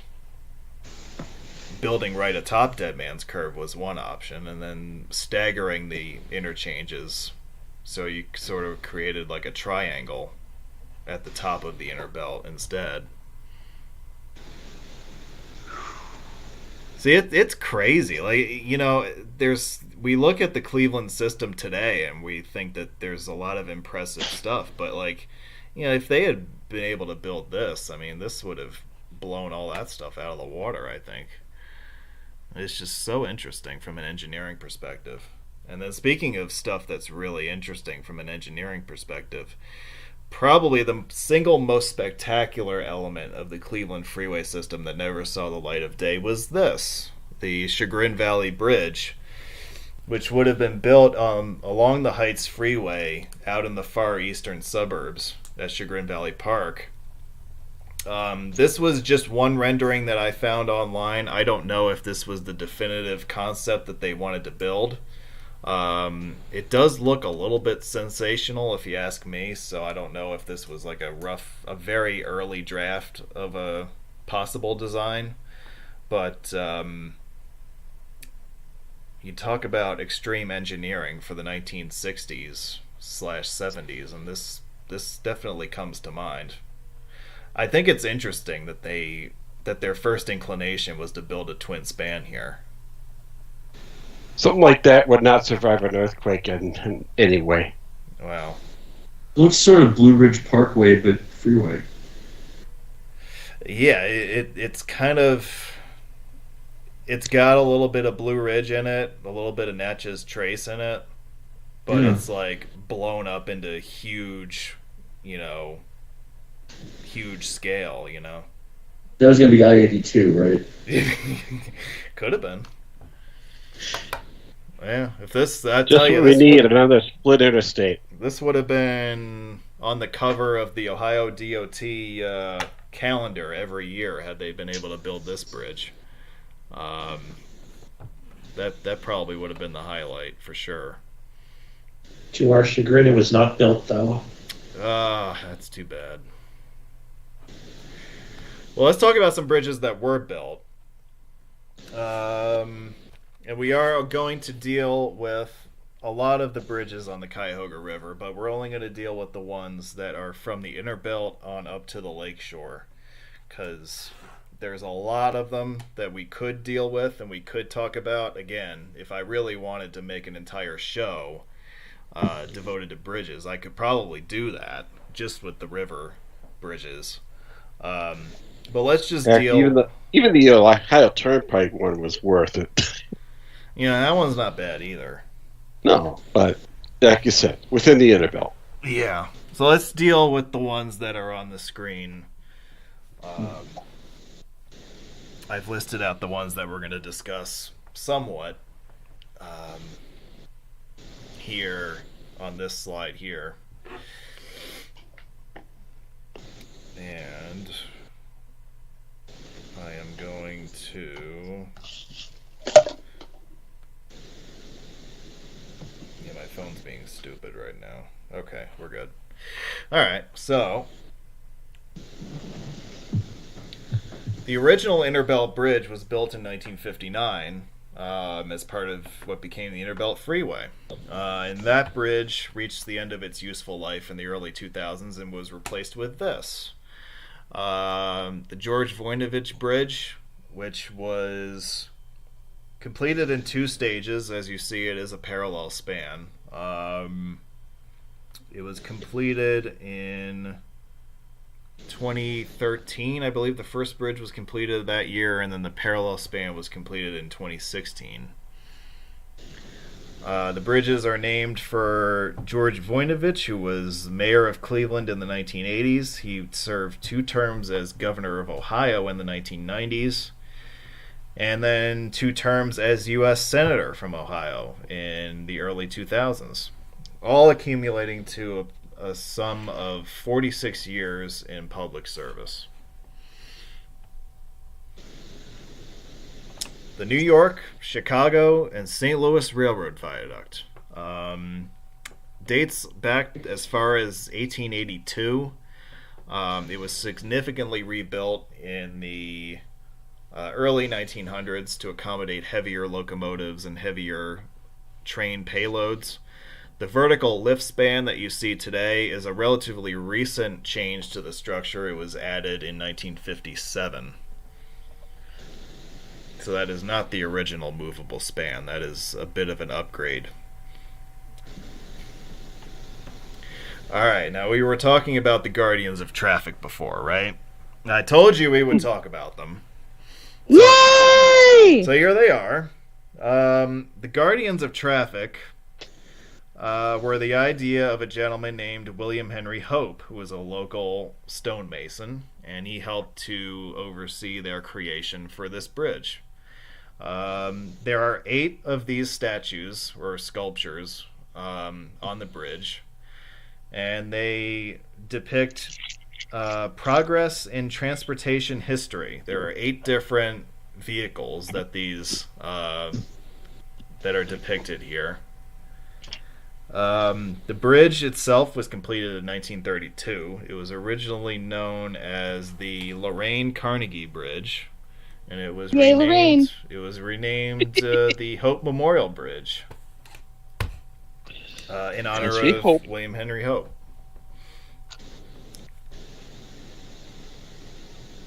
It's a lovely bridge. It's gorgeous. Yeah, I mean, there are a lot of gorgeous bridges down this way. But this one's like gorgeous even for people who wouldn't normally like bridges, I feel, because of all the cool sculpture work. There are no such people. I agree. Everyone loves bridges. Oh, yes. Yeah, so the sculptures, the Guardians of Traffic, are now within eyeshot of the stadium that hosts the baseball team that's named after them. The Cuyahoga County baseball team. Yeah. So there they are. All right, from the Abandoned Bridges Department.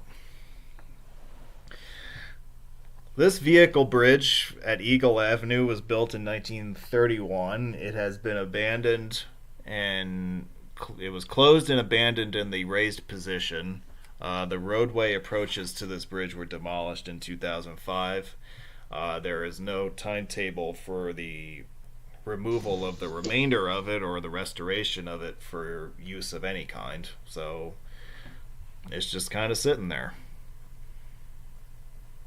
I like those old bridges. I like those old bridges that are just kind of deserted and, abandoned. They tend to be an eyesore, but they do have their place in history.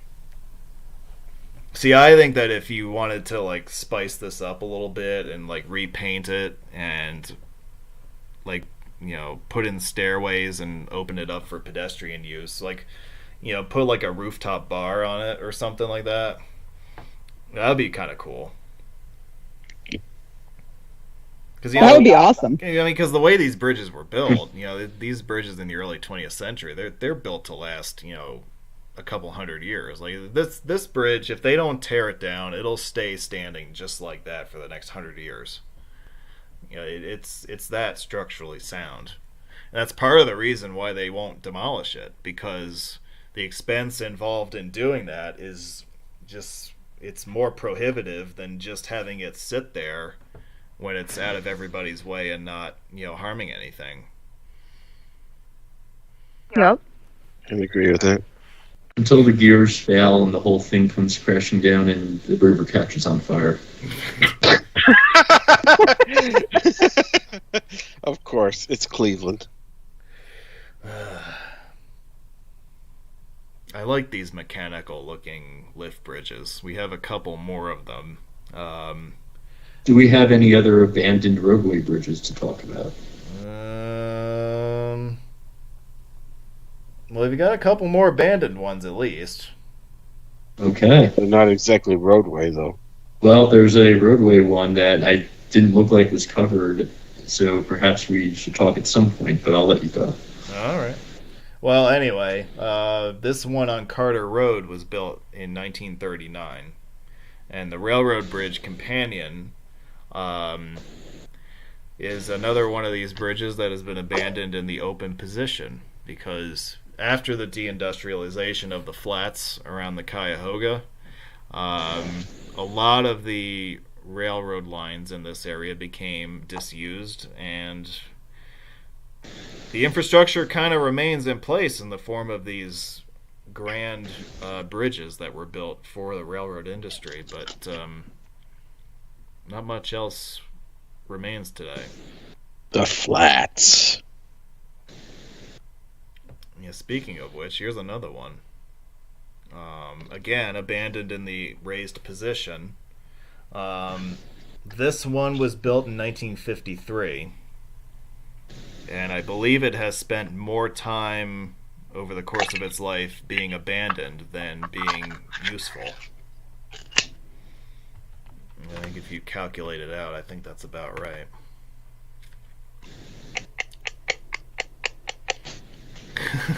Alright, now I have to say this. I gotta go on a little bit of an aside here. As we look at this next slide. When I was kind of driving around here in the flats looking for angles to photograph these bridges, I took this picture and then I thought, that guy in the lower right, that looks a lot like Oscar Voss, doesn't it? I will not comment on that matter. I mean, Not really. It is got a hat. but I'm just saying that's kind of what I thought about when I saw it afterwards. I'm like, wait a minute. Remember, Dan, you have a hot mic on a live feed. I know. But anytime you talk about Oscar, it's hot, right? That's what you're saying. Listen, Hey, I know my mic is on, and there's plenty more things that I could say that are worse. So, don't tempt me. too late. We're trying. We're trying our best to tempt you. Okay.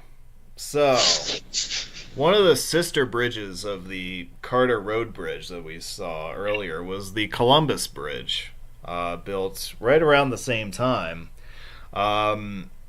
This bridge was closed in 2013 and 14 for a major rebuild.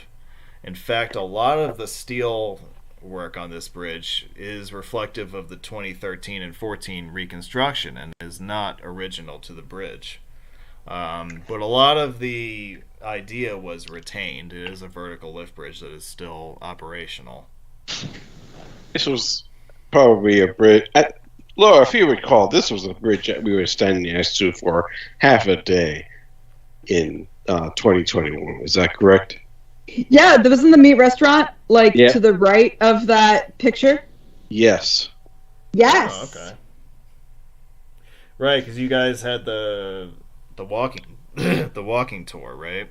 Yeah, we walked pretty much the entire flats. Yeah. Well, that is one way to be able to see everything. Yeah. It was all flat, but not as flat as Illinois. See, I knew there was going to be an Illinois is flat joke somewhere in there. The thing I would like to mention about the Cuyahoga Railroad Viaduct is that it, other than being built in 1929, it carries the Cleveland Red Line, which is the transit line connecting downtown with the city's airport to the southwest. Yep, and we've seen a couple trains go by there during that day too.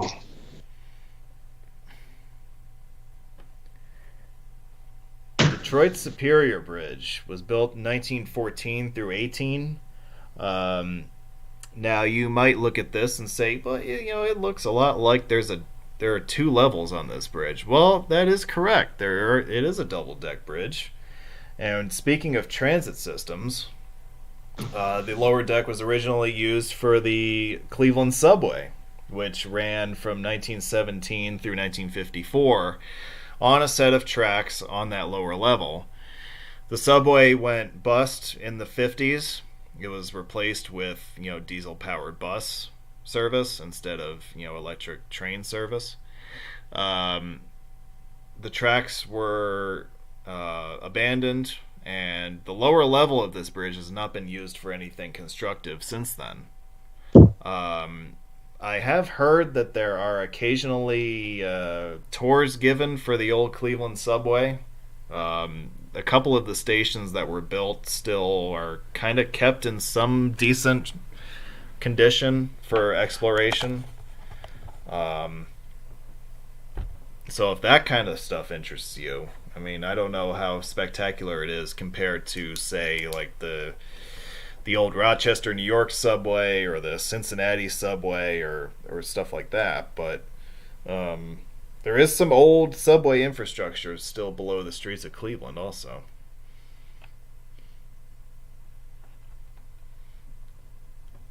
Now, underneath, like literally underneath the Detroit Superior Bridge, is this little truss bridge, the Center Street Swing Bridge, which was built in 1900. As you can see, it was closed for renovation last year. I believe it has since reopened since I was last here in August of 2022. But I like. I think I drove this sucker in 21 before it closed down. Yeah, I like the color of it. You don't see a lot of like maroon colored bridges, but it works in this setting. Yep, we walked over it on the meet. That's true, Laura. Rain You're right. strolled over it. Yeah. Oh, all right. You want an abandoned bridge? I'll give you another abandoned bridge. How about this one? The B&O Bridge, which is also known in town as the Jackknife Bridge, was built in 1957. It's another one of these old railroad bridges that has probably spent more of its life in the abandoned open position than it has serving trains. In the erect position. Hey.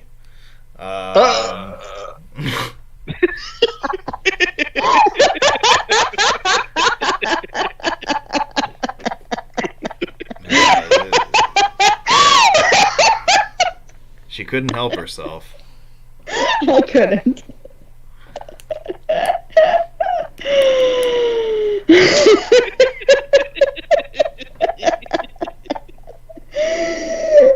So then you just need to laugh, especially me, because I cover a lot of serious stuff on these shows. It looks like it's got a bunch of that invasive weeds on it, too. I feel like there's some dysfunction here.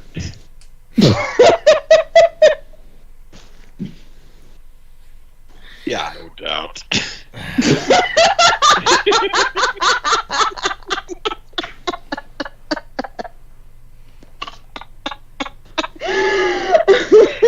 Okay, I'm gonna mute myself. Let's mute myself so Dan can move on. Fine, yes. I'm good. I'll leave it here for a while if you guys want to just, get your laughs out.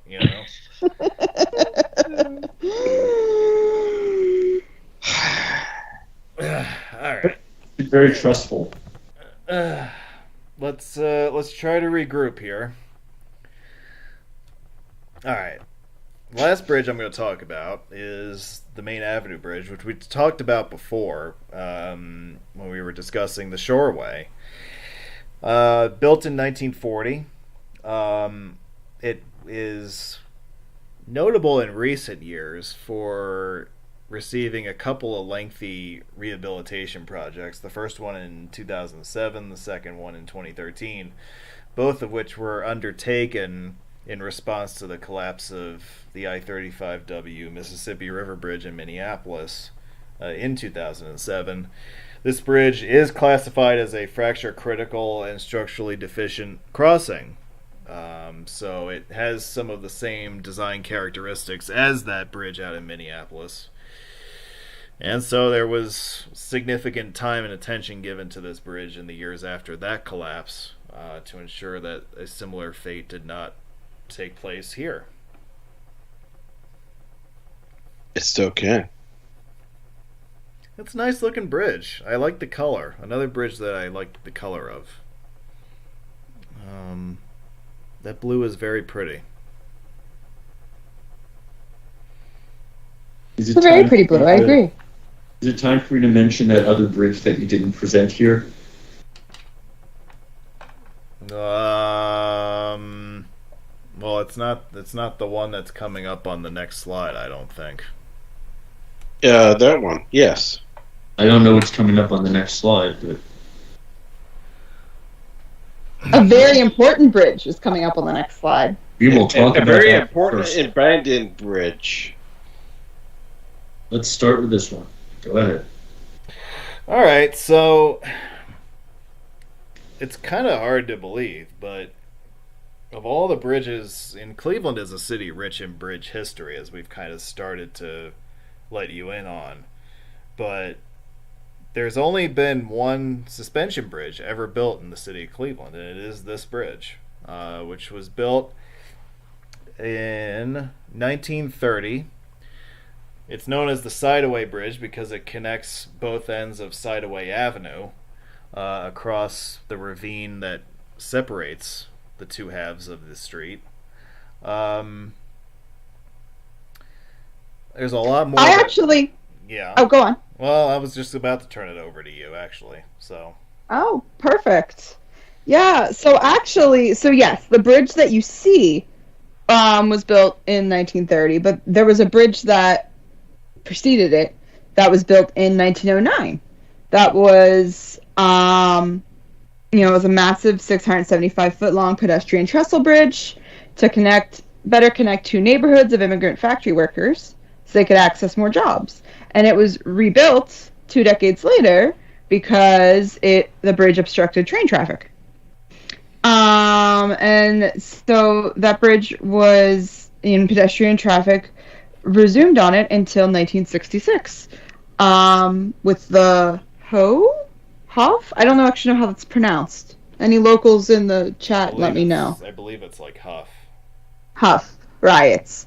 So basically, the Huff riots in 1966 occurred. Basically, at the time, the bridge connected a white neighborhood to a black one, became a target. Someone pulled apart the planking, and the bridge was partly burned, and has sat abandoned since then, tragically.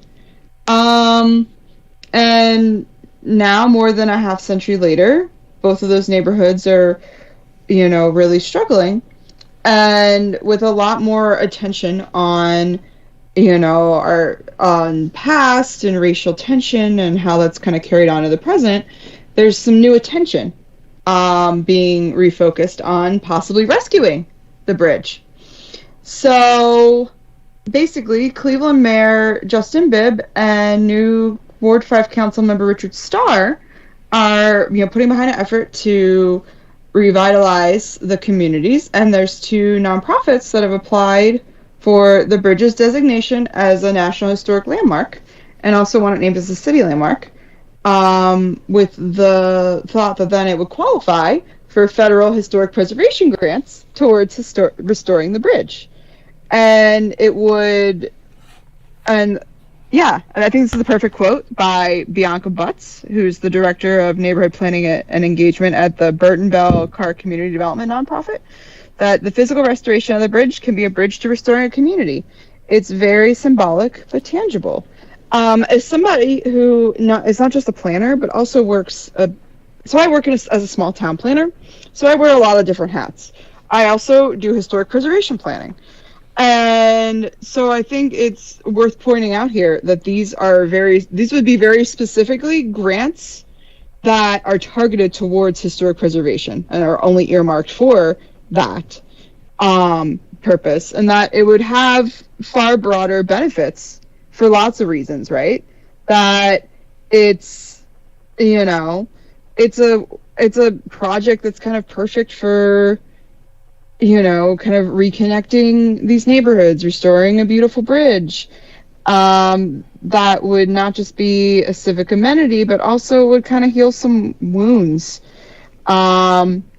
symbolically, with the bridge having been, severed by racism, and kind of Cleveland atoning for that past, but that it also, would be a very practical way to spur some new, economic development, and, new, and some, new pride for the people living in these neighborhoods, as well as help attract more people to live in them. So I mean, obviously, cost was going to become a factor, because hopefully they'd be able to get most of the money from, various grants to restore the bridge. But yeah, in a city of all these amazing bridges, it just seems like a no-brainer to restore this one. It's amazing. With what happened underneath the bridge before these riots happened too, it's kind of a little scary too. There was basically the Kingsbury Run underneath was kind of a haven for disposing of serial murders. Oh, yeah. Well, and this was something that kind of attracted the attention of one Elliot Ness. Okay, well, that's where he fits into this, I guess. Yeah. Well, that's going way back then. That is way back. Yeah, that was back in the 1930s. Yeah, that's when he was around. Yep, the Torso murders. Okay. What I was going to say is, as an engineer looking at this structure, I would imagine the structure itself really cannot be repaired to ever serve anything. So I don't know what value it's going to bring to get it designated historic. Look at all the stuff that's hanging around out there. Yeah, from a non-civil engineer's perspective, I wouldn't trust it myself. It represents a sad chapter in the city's history, from a race relations perspective, I think. Yeah, it is meaningful, but I don't see how they're going to do anything to restore it at this point. From the condition of it, not the fact that the deck's missing or whatever, just the condition of what's left is. You're dealing with a structure that's been abandoned for going on 60 years decades. Now. Decades. So I don't know anything about the condition of the structure, but it is worth. Those are questions that would have to be evaluated. Yeah. And yeah, it as I said, it represents a sad chapter in the city's history, and it's a chapter that the city has never really fully reckoned with or come to terms with. And we know this because this bridge sits here today in the same condition that it was in 1966. So it's just one of those things, But it is interesting, A lot of people have never heard of that bridge. And, it's a very important piece of Northeast Ohio history, that's for sure. Yeah, I think it's worth... I mean, I'm amazed, just seeing the comments in the chat that a lot of y'all locals haven't heard of it. I do want to throw out some more historic preservation info. So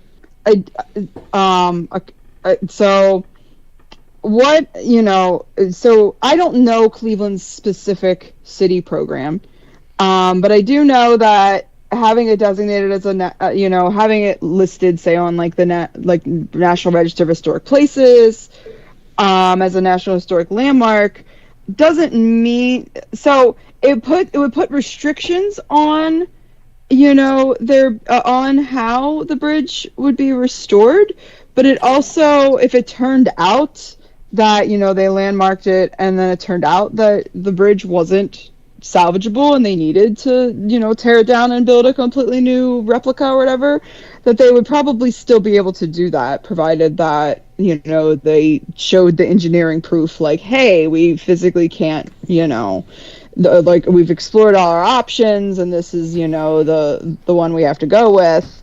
That, but I bring that up because it's a common misconception. A lot of times people think that, that if something's listed, I mean, it really, there's multiple levels of protection of historic landmarks, and to just have it listed in and of itself doesn't necessarily mean that you can't rebuild. But depending on the grants themselves may have some sort of stipulations as far as, in order to accept this money you have to do XYZ. But as far as restoration or even deconstruction and reconstruction, that there'd be more benefits to having it listed as a landmark than not. So yeah, and these decisions to make it a landmark, they wouldn't come from the local level. These would be, you probably would have some sort of federal oversight here. Well, so there's multiple levels. Basically, and I can't speak for how it works in Ohio. I can talk about how it works in my little part of Maryland, right? So in Maryland, you have counties, and within counties there's, some towns and cities are separate municipalities. There can be landmark protections on a municipality level, on a county level, as well as on the state and on the federal level. Based on my limited research, it seems like Cleveland is looking for federal grants, but they certainly could landmark it at a city level as well. And what that would do is, so in the case of the town that I work for, what happens is that if you own a landmarked property and you want to do any kind of, say, modifications or whatever, then you would have to go before my town's Historic Preservation Commission. And so it's just like another layer of like oversight. And the commission is basically, a mix of people that have, various backgrounds, with a majority of them having like architectural or historic backgrounds. And basically from there,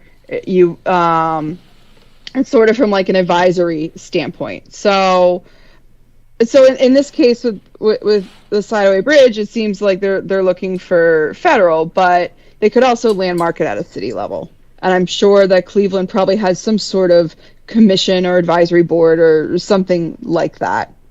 Nonprofits. I just want to point out from the engineering point of view, but in my experience working with something that's so designated, once you get that designation, it extremely limits what you can do from that point forward.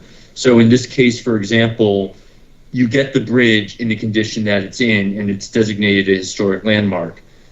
You want to improve anything about that bridge? Sorry, it's a historic landmark. It is stuck in the condition that it's in.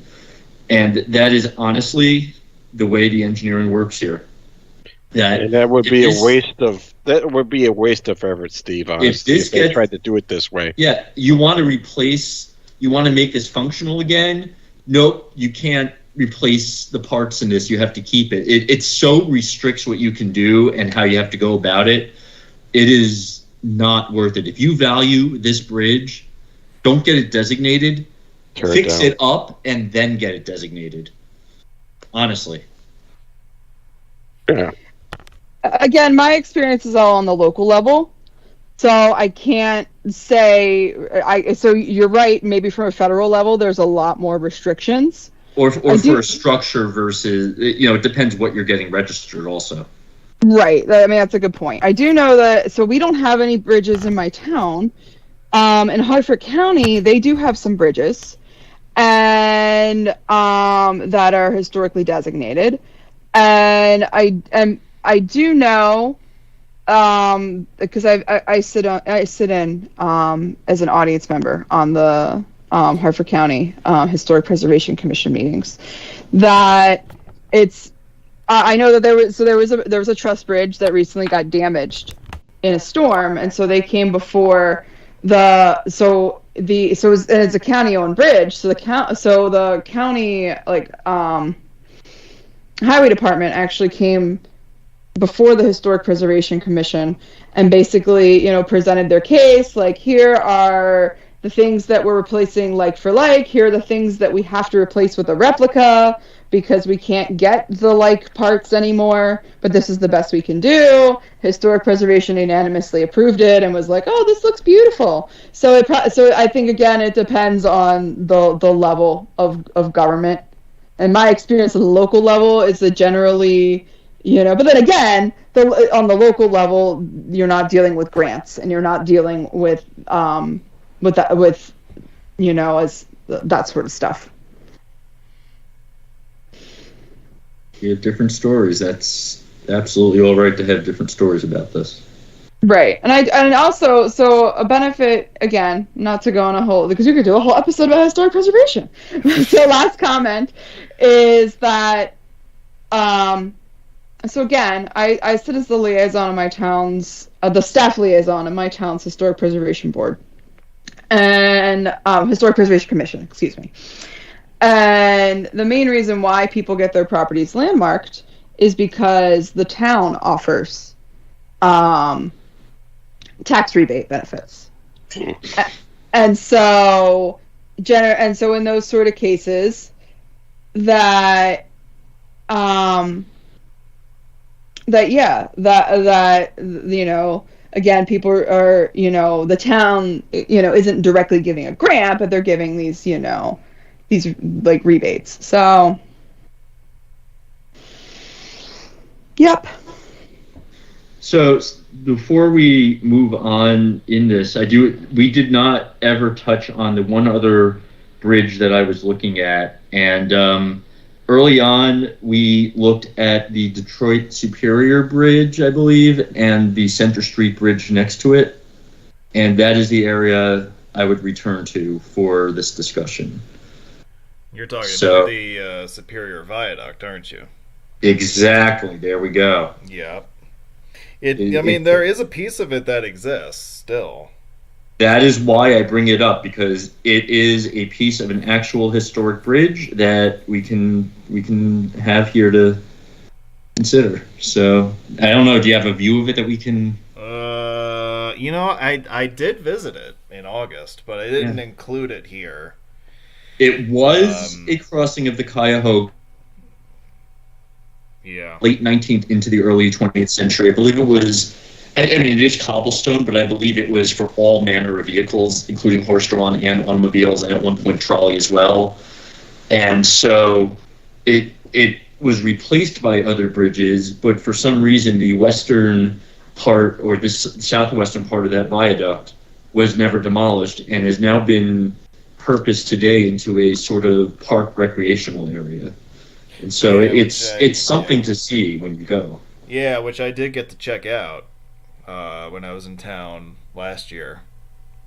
It's an interesting, way to recycle an old landmark,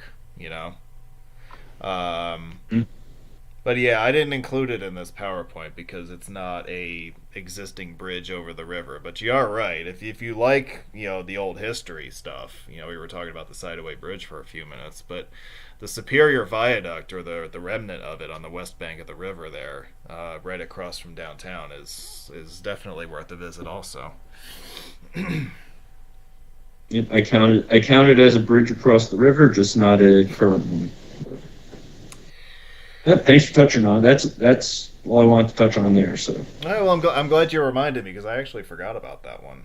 But you're right. It is an interesting piece of history. Well, questions, comments from the gallery. I really enjoyed the discussion that we just had on the Sidaway Bridge. I enjoyed listening to it. Yeah, me too. And thanks for Ryan and Tommy and all the great discussion we're having in the chat too. Oh yeah. I always prefer it when the people who watch these shows live are also living and breathing just like us. It's very important. It might be useful. It depends on how you look at it. We're back next week with this show. The question is, does anybody want to place bets on where I'm going to be broadcasting this show from? Further west than Amarillo. You think so, huh? Yeah, I would think so. I'm going with Albuquerque. All right, we have a bet. We have a bet for Albuquerque. We have an entry for west of Amarillo. My guess is Arizona. I'm thinking Flagstaff. Ooh. Okay. In winter, Yeah, it snows in Flagstaff. that it does. In fact, Or maybe probably about a foot or two of snow in Flagstaff right now. Yeah. and maybe Dan will be broadcasting standing on a corner in Winslow, Arizona. Or he might be sitting next to a crater. There are a lot of different options. I could tell you from my experience, standing on that corner is not exciting. I will wasn't keep that in standing on mind, the corner, though. I was just sitting in a car next to the corner. I think it would be exciting. I walked to the corner. There was absolutely no one there in the middle of a weekday. I went by lunchtime on a I went by weekday. there during the early morning, and because I had a cat in the car, I didn't really want to get out of it. Oh, kitty in the car. Yeah, that was during my half year out in California. To the fun part of the show. Detroit! So Cleveland is a city that I've had video coverage of on my channel since 2011, I think. But the trip that I took last August gave me a chance to update everything coverage-wise. So I'll show you a few of those newer videos that I did a few months ago. Yeah. This was a video.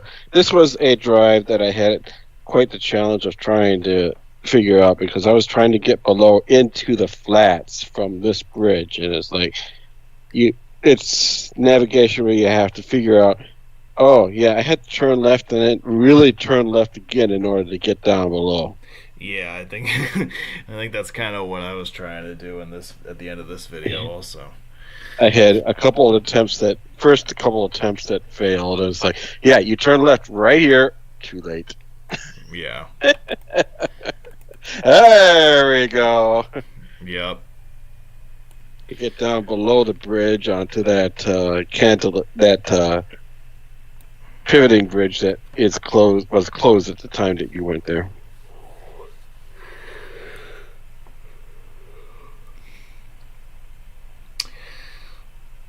So how's life in the Eastern time zone for you folks? Or not? No, Scott doesn't live in the Eastern time zone, so I guess that question doesn't apply to him. But well, at least I'm not in the forbidden time zone. Well, you're east of me right now, so We're still in the same time zone, though. Yeah, I mean, we're kind of at opposite corners of it, but yeah. It's lovely out here in Maryland. I went to a meditation and movement retreat today. Tell me more about that. Oh, yeah? Well, it was a nice mix of, different, kind of informal dancing, as well as more, formal dancing, but also quiet time where you could, reflect. And I did this thing for the first time where I walked very slowly while meditating through a labyrinth.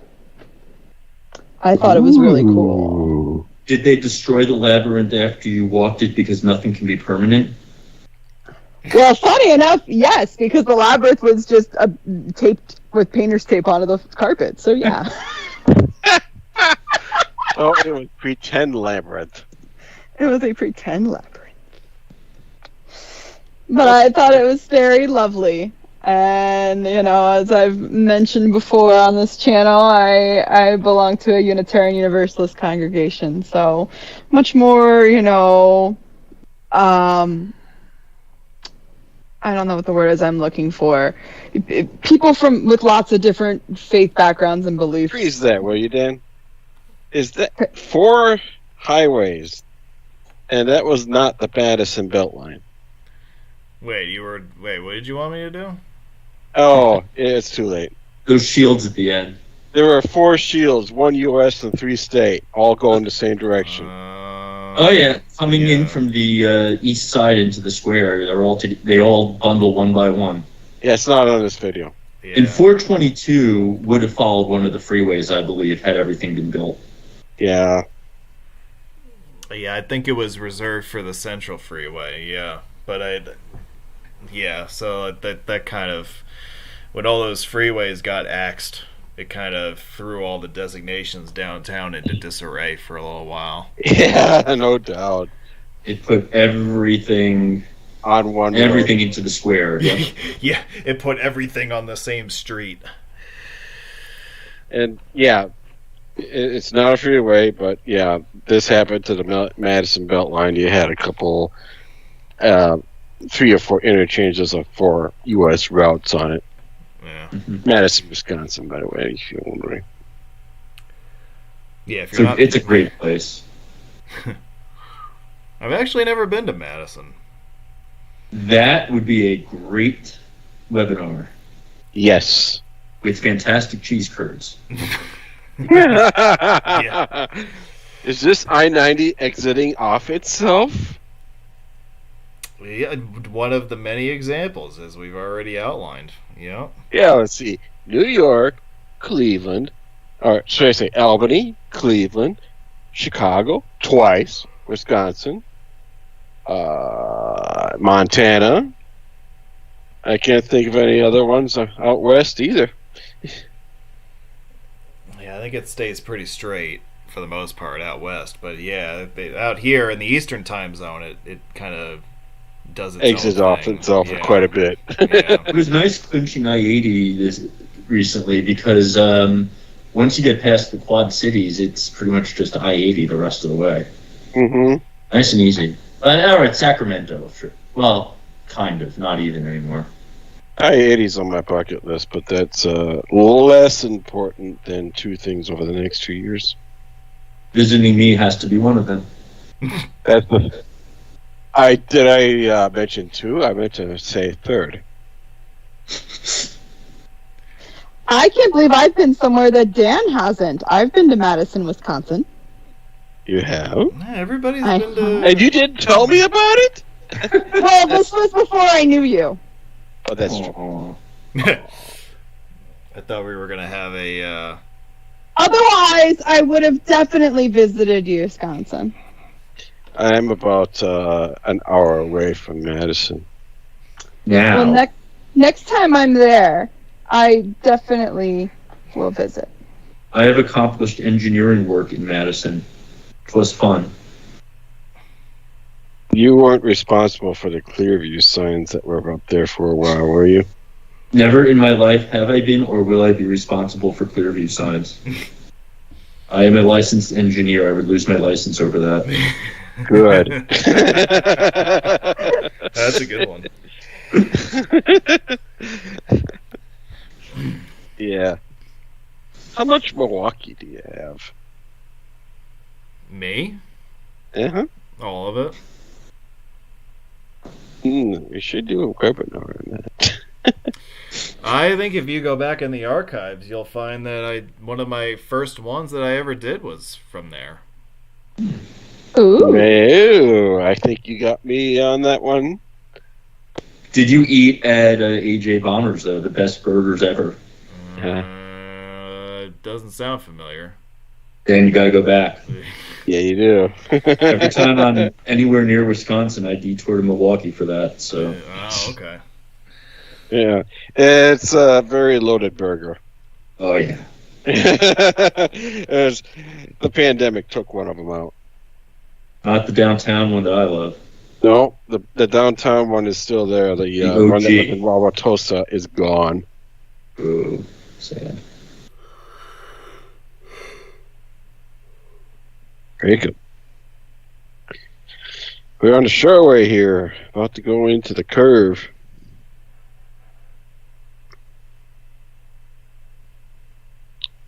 I actually drove US 6 from Toledo all the way to Cleveland, and let's just say that was a very slow ride.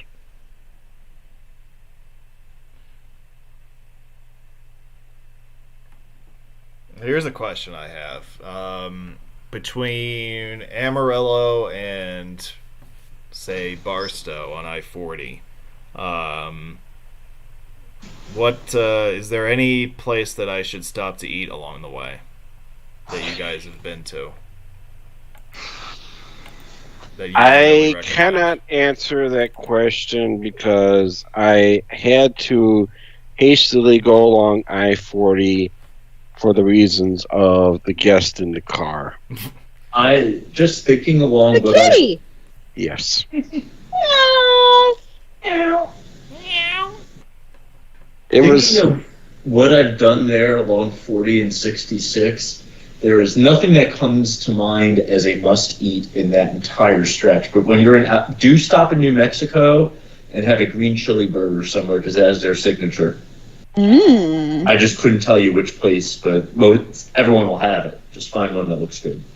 I would like to mention that you should not trust that rest area that's in California between Needles and Barstow because they have too much phone water. They have too much what? Phone water. Oh, okay.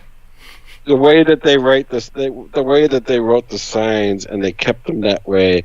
Just the two necessities they put it in a line where it's like, okay, I must have phone water here. All right. Well, that's one. As one other person from Kansas City area would say, "Come on, man." I'm lost in this one too, but it must be a sign joke. It is a sign joke, Steve. Ha. I could tell the sarcasm in that laugh. This is not appreciated. The way that California does their signs is just so stupid. Well, I'll be looking forward to going through the agricultural inspection station, or whatever the hell it's called. The California Customs Station. Yeah, or whatever. So what road is this one? Oh, this is the Shoreway eastbound. Oh. Which has kind of been spruced up a bit in the last few years. It's been downgraded to a 35 mile an hour highway, but it's still fully limited access. Do people go 35 or do they actually go 20 over? Well, I mean, I think I respected the speed limit in this video. I'll say that. The first. Respected, not obeyed, just respected. Well, see, that's why you go with the flow of traffic. That's why you gotta understand the choice of words here, you know. But yeah, I mean, it looks a lot nicer than it did about 10 years ago. I think the I haven't been on the Shoreway 10 years ago, but I have been on it 2 years ago. You come across this building here that's got all the boxes. A weird design. It's contemporary architecture. I bet. It's everybody's favorite. Steve, I interrupted you. My apologies. Oh, no, you're fine. I remember when the Shoreway had a whole lot more button copy. That's the error I prefer. Yeah. Button copy? What's that these days? Yeah. It says everyone but New Jersey. There's still a lot of button copy in New Jersey. Yes, there is. We used to be like number 7 or 8 because like you had Connecticut, California, Ohio. Suddenly we're the last ones who still have it around. I appreciate it now. I remember my first visit to Ohio was in 2008, and I was just amazed at all the button copy everywhere. Yep. I only drove through Ohio, or should I say, I was in a car that went through Ohio in '94 and '95, and ever since then it's almost been a regular occurrence that it goes through some part of Ohio, with a few exceptions. 2020.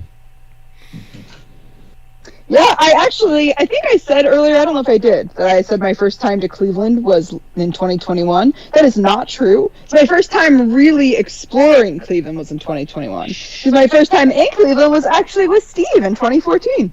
Woo! Woo! We were on our way to the St. Louis Road Meet. Oh, as one person would say, the road meet and all road meets. And all road meets, yes. The way that was organized, just, oh, God. A lot more than one person believes that. Oh, that was the last St. Louis road meet that I will ever attend. There was one more, and I think the host gave up and realized we were never going to achieve what we had at this one. Yeah. Well, I've believed for a while that St. Louis and a few other cities should be retired from meets. You know, like how you retire jersey numbers. Like there should never be another St. Louis meet. There should never be another Baltimore meet. There are probably a few others because like you've already like those cities were done so well that it's like, all right. Thank you. Thank you. Chicago. Wait, which of us are you thanking for the Baltimore meet? Hold on. Well, Dan attended mine. Well, I didn't go to the one in 2010, so I. Yes, you're referring to mine in 2015. When was? I thought you were referring. Yeah, yours was in 15, right? Mine was in 15. Steve's was in 10. Yeah. Mine's the one that still holds the meet attendance record for the most people in one place at one time. All right, here we go. Yep. Okay. Yeah. Okay, let's move on, please. Yeah. Well, yes, Mark Moore, the Baltimore suburbs do have quite a bit for a meet. And I guess this is the appropriate time to plug that I'm hosting a meet. Woo! Woo! Hartford County Road Meet. Ooh. Yep. Yeah, that's going to be Saturday, May 6th. And then the virtual webinar and virtual tour is going to be Saturday, April 22nd. Unfortunately, Laura, I have to regret to say that I will not make that meet. No, I understand. Very few meets that I will attend this year. I understand. I had in my calendar for that day a thing MD maybe. So now I get to actually my name. Perfect. A thing. A thing. I don't know what I thought it was, but now I know. Now you know. But for real, if anybody ever wants to come and visit, I will happily take you around to all of the Baltimore and all of the Maryland Road Geek sites to see. They should visit first and get to know you before they come. Well, yeah, I mean, so... Well, you know what, though? No, I'm gonna... Keep it clean. I'm gonna put an asterisk on this, right? Laura, do you get the reference? No. I know. I don't get the reference. I was gonna say that... Someone explain this to her off mic. Yes, please. Off mic. Okay, well, I was just going to say that, yeah, I probably want to know you first before, you come hang out in my house. But if you're one of the many amazing viewers of this video, and you're in Maryland, and you're in Baltimore, or you're here in Hartford County, please let me know. I'll happily meet you out in public and show you all of the Road Geek sites. Yes, come and look at all of our glorious planning mistakes over the years. Yay! Yay! Hey, you know what? I'm not all just planning mistakes. That just happens to be my expertise in this community. Oh, so your expertise is making mistakes. Yay! That sounds like a typical job. You must be a planner if that's your job. I am a planner, thank you very much. You're welcome. I don't make that many mistakes. Hey, you know what, though? I don't make the mistakes. They just don't follow my advice. Well, that's yep. It's an important distinction to make. No, it's true. I mean, because here's the thing. We want to talk a little bit more about, Norm Krumholtz here, right? He knew, right, that ultimately, and that's the thing. In the planning profession, we all know that we're not the political decision makers. We're just the ones that present the knowledge. And so, yeah, at the end of the day, we could present this super amazing report, and then the politicians could publicly be like, oh, this is wonderful, and then put it on a shelf and never look at it ever again. But the reality is, we still presented that information and still put it in the public record, and that's really important. Oh, yeah. Nudging. That's all you can do. Nudging. Nudging. Yeah. It's politics for you. Yeah, in the end, so many of those decisions are political. It's not necessarily motivated by planning principles. It's motivated more by political influence. And it's not about legit decisions. It's about, oh, this is something I could take advantage of for my own purpose. We talked about that with the Clark Freeway. Well, and that happens a lot. Governor Rhodes was like, oh, actually, I'm all over this. Yeah, you know what? I want these voters for my Senate run, so yeah, I do want to cancel the freeway. Ha ha ha, yeah, right. Toledo Opportunity Corridor. Isn't that wrong? I do find it's interesting that the Opportunity Corridor is a control city now. It is. Yeah, we could take a lot of opportunities out of that one. It's a great opportunity to have a dopey control city. That is a really nice area of US 20. I drove a lot of. I've clinched a lot of US 20 east of Cleveland, and it's really nice through there. I can say that I have US 20 from 30 miles into Nebraska in the middle of nowhere all the way to East Cleveland. Ooh. All consecutive. And you didn't die. No, I was going fast enough. I remember rolling through red lights all the way in East Cleveland, and the instant I got out of East Cleveland, there was a nice little chain restaurant. Everything was fine. I just stopped there for 5 minutes and just took deep breaths. It was glorious. See, I realize, so if Mike were here right now, he would say it's because I'm autistic and don't have any fear. But I don't have any sense of fear. But in reality, I think it's because I have such a community development mindset that I'm just sitting here thinking, why? You don't need to run the red lights. I'm really joking about it. I've been to East St. Louis. I've been to East Cleveland. They need help. They need help, but you're not. I don't think that you're in any kind of inherent danger just for driving through. I mean, there's also East Orange. A lot of places called East are generally just bad to visit. That's what I've learned.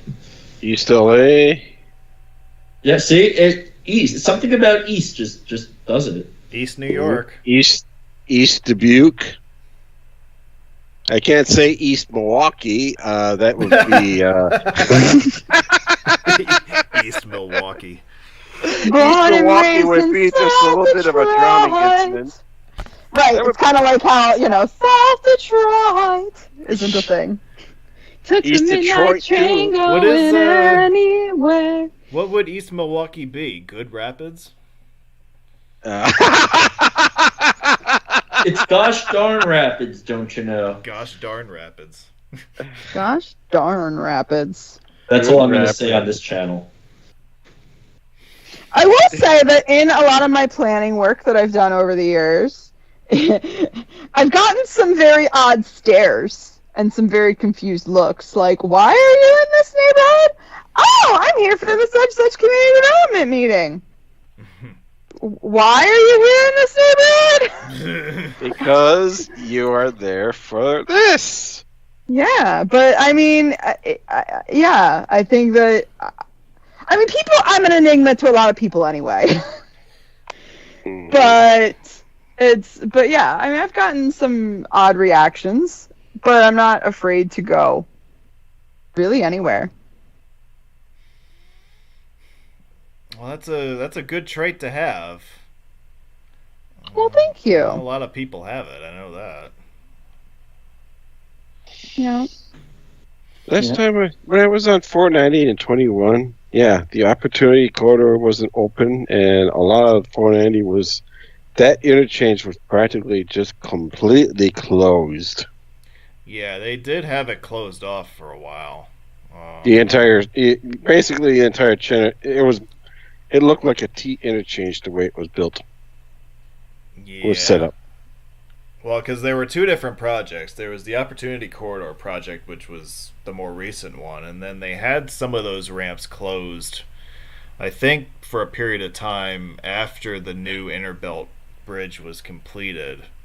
They had some of those. The double deck one? They had some of those ramps shut down for rehab work. Mm-hmm. But I don't remember which ones they did. But it probably coincided with the completion of the Unbuilt project. I would imagine. You know, it's not like in Indianapolis right now where like every major freeway they completely shut down the North Split. Yeah, where it's like Carmageddon every day in Indianapolis right now because believe me, I did a travel of Indianapolis on a Friday. The Friday that I took, it was jammed all the way from where the future 490 in Illinois was all the way to 74 in southeast Indianapolis. Yeah. And then the fact that 65 between Indy and Gary is 2 lanes each way is a joke. Is that 2 lanes at some point? It's 2 lanes each way. Or the whole way, basically? Yeah, there is a right south of 52. That is 6 lanes altogether. I turned off into Indiana 7, and took that over to get, I forget the road's name, but it was an unsigned freeway in Indy. I had to get it just for clinching purposes, obviously. I want to say Sam Roberts. I'm zooming in now. Keystone Ave. But it's like former 100 or 300 or something. I think that's what I'm thinking. We may be thinking of 2 different ones, but Shedland Avenue was one of them, and Shadeland's the one I'm thinking of. Yeah, Shedland Avenue and Keystone Parkway was the other one. It's the other freeway that turns off that parallels 31 to 465. Ah, up in the north area there. Okay. That is correct. So it's between 31 and 69. Nice. There's a lot of dumbbell interchanges on that. That there are. And for those listening, we're not just making fun of it. That is a type of interchange where essentially each ramp goes into a roundabout on both sides. So when you look at it from above, the 2 of them are connected, and it's shaped like a dumbbell overall. Yep. Yeah, speaking of dumbbells, I'm glad that I had Steve on tonight. And so that you didn't appear like one, yes. Yeah, that's right. That's really why I have you on. Just so that I'm not the smartest one in the room, which would be scary. Aww. Are you insulting Laura and I? Yeah, definitely insulting everyone else by saying that. Yeah. I actually thought that he was complimenting you, Steve. Yeah. That's why I said, "Aww." Yeah, but insulting everyone else. Now I feel bad. Don't feel bad because you are like the smartest person in the room. Didn't you get like a perfect SAT score? No. Almost perfect. He got 1 question wrong. I got 3 questions wrong, but it was the same word 3 different places in the test, and they kept giving me that word because I got it wrong the first time, and I'm just like, I'm sticking with it because I keep seeing it. Stupid vocabulary. Well, I think we will wrap up the show after we've watched this Opportunity Corridor video. So, if anybody has any last-minute questions that they have for us, This is your last chance to get those in. How is Shadeland Avenue on a Columbus meet route? Oh, probably to get there, not part of the meet. Okay. Mark Moore in chat said Shadeland Avenue is on his Columbus meet route plan. I'm like, it's not in Columbus, but he's probably on his way to Columbus, to or from Columbus. Yeah, because Mark Moore, for a meet in, like, Virginia, will go there via Iowa. Ask Doug, because that's what we all do. Yeah, I mean, but that's like I remember Corco doing that for he went some crazy route once for me. Well, you know that's Corco for you. Yeah. It's par for the course. Yeah. Well, that's. I went to that Wausau meet that Scott knows quite well here. I went very much not in a direct line to get there, but I was trying to find new routes, Clinch I-39, all that good stuff. Yep. Yeah, Mark's like, I'm planning to drive to Indy the day before the Columbus meet. Well, we'll see if he actually gets out of Indy with how bad the traffic is. Oh, Indy is a mess right now. It's a disaster. As of now, I'm not going to be able to go to Columbus. Boo. Boo. I'm going to be lucky to make 2 meets this year. I was really looking forward to Columbus, too. If I make it to 3, absolute miracle. As long as one of them is Buffalo. Buffalo. That one is in the low stages, Steve. Yeah, but for the purpose of this webinar, we must all be going there. You're right. Oh! So the MD Rhodes family is definitely planning on going to Buffalo, and on the Sunday after, doing Maid of the Mist and getting Rainey into Canada. Yeah. Because you can ride the Maid of the Mist and cross international waters and not need a passport. Although I might get her a passport anyway, because I think that would be cool. If you can't go to the Buffalo meet, you are forever banned from being a panelist on these shows. What if you can go but just don't want to? No, I think that falls in the same category, doesn't it? Okay. I will explain off stream.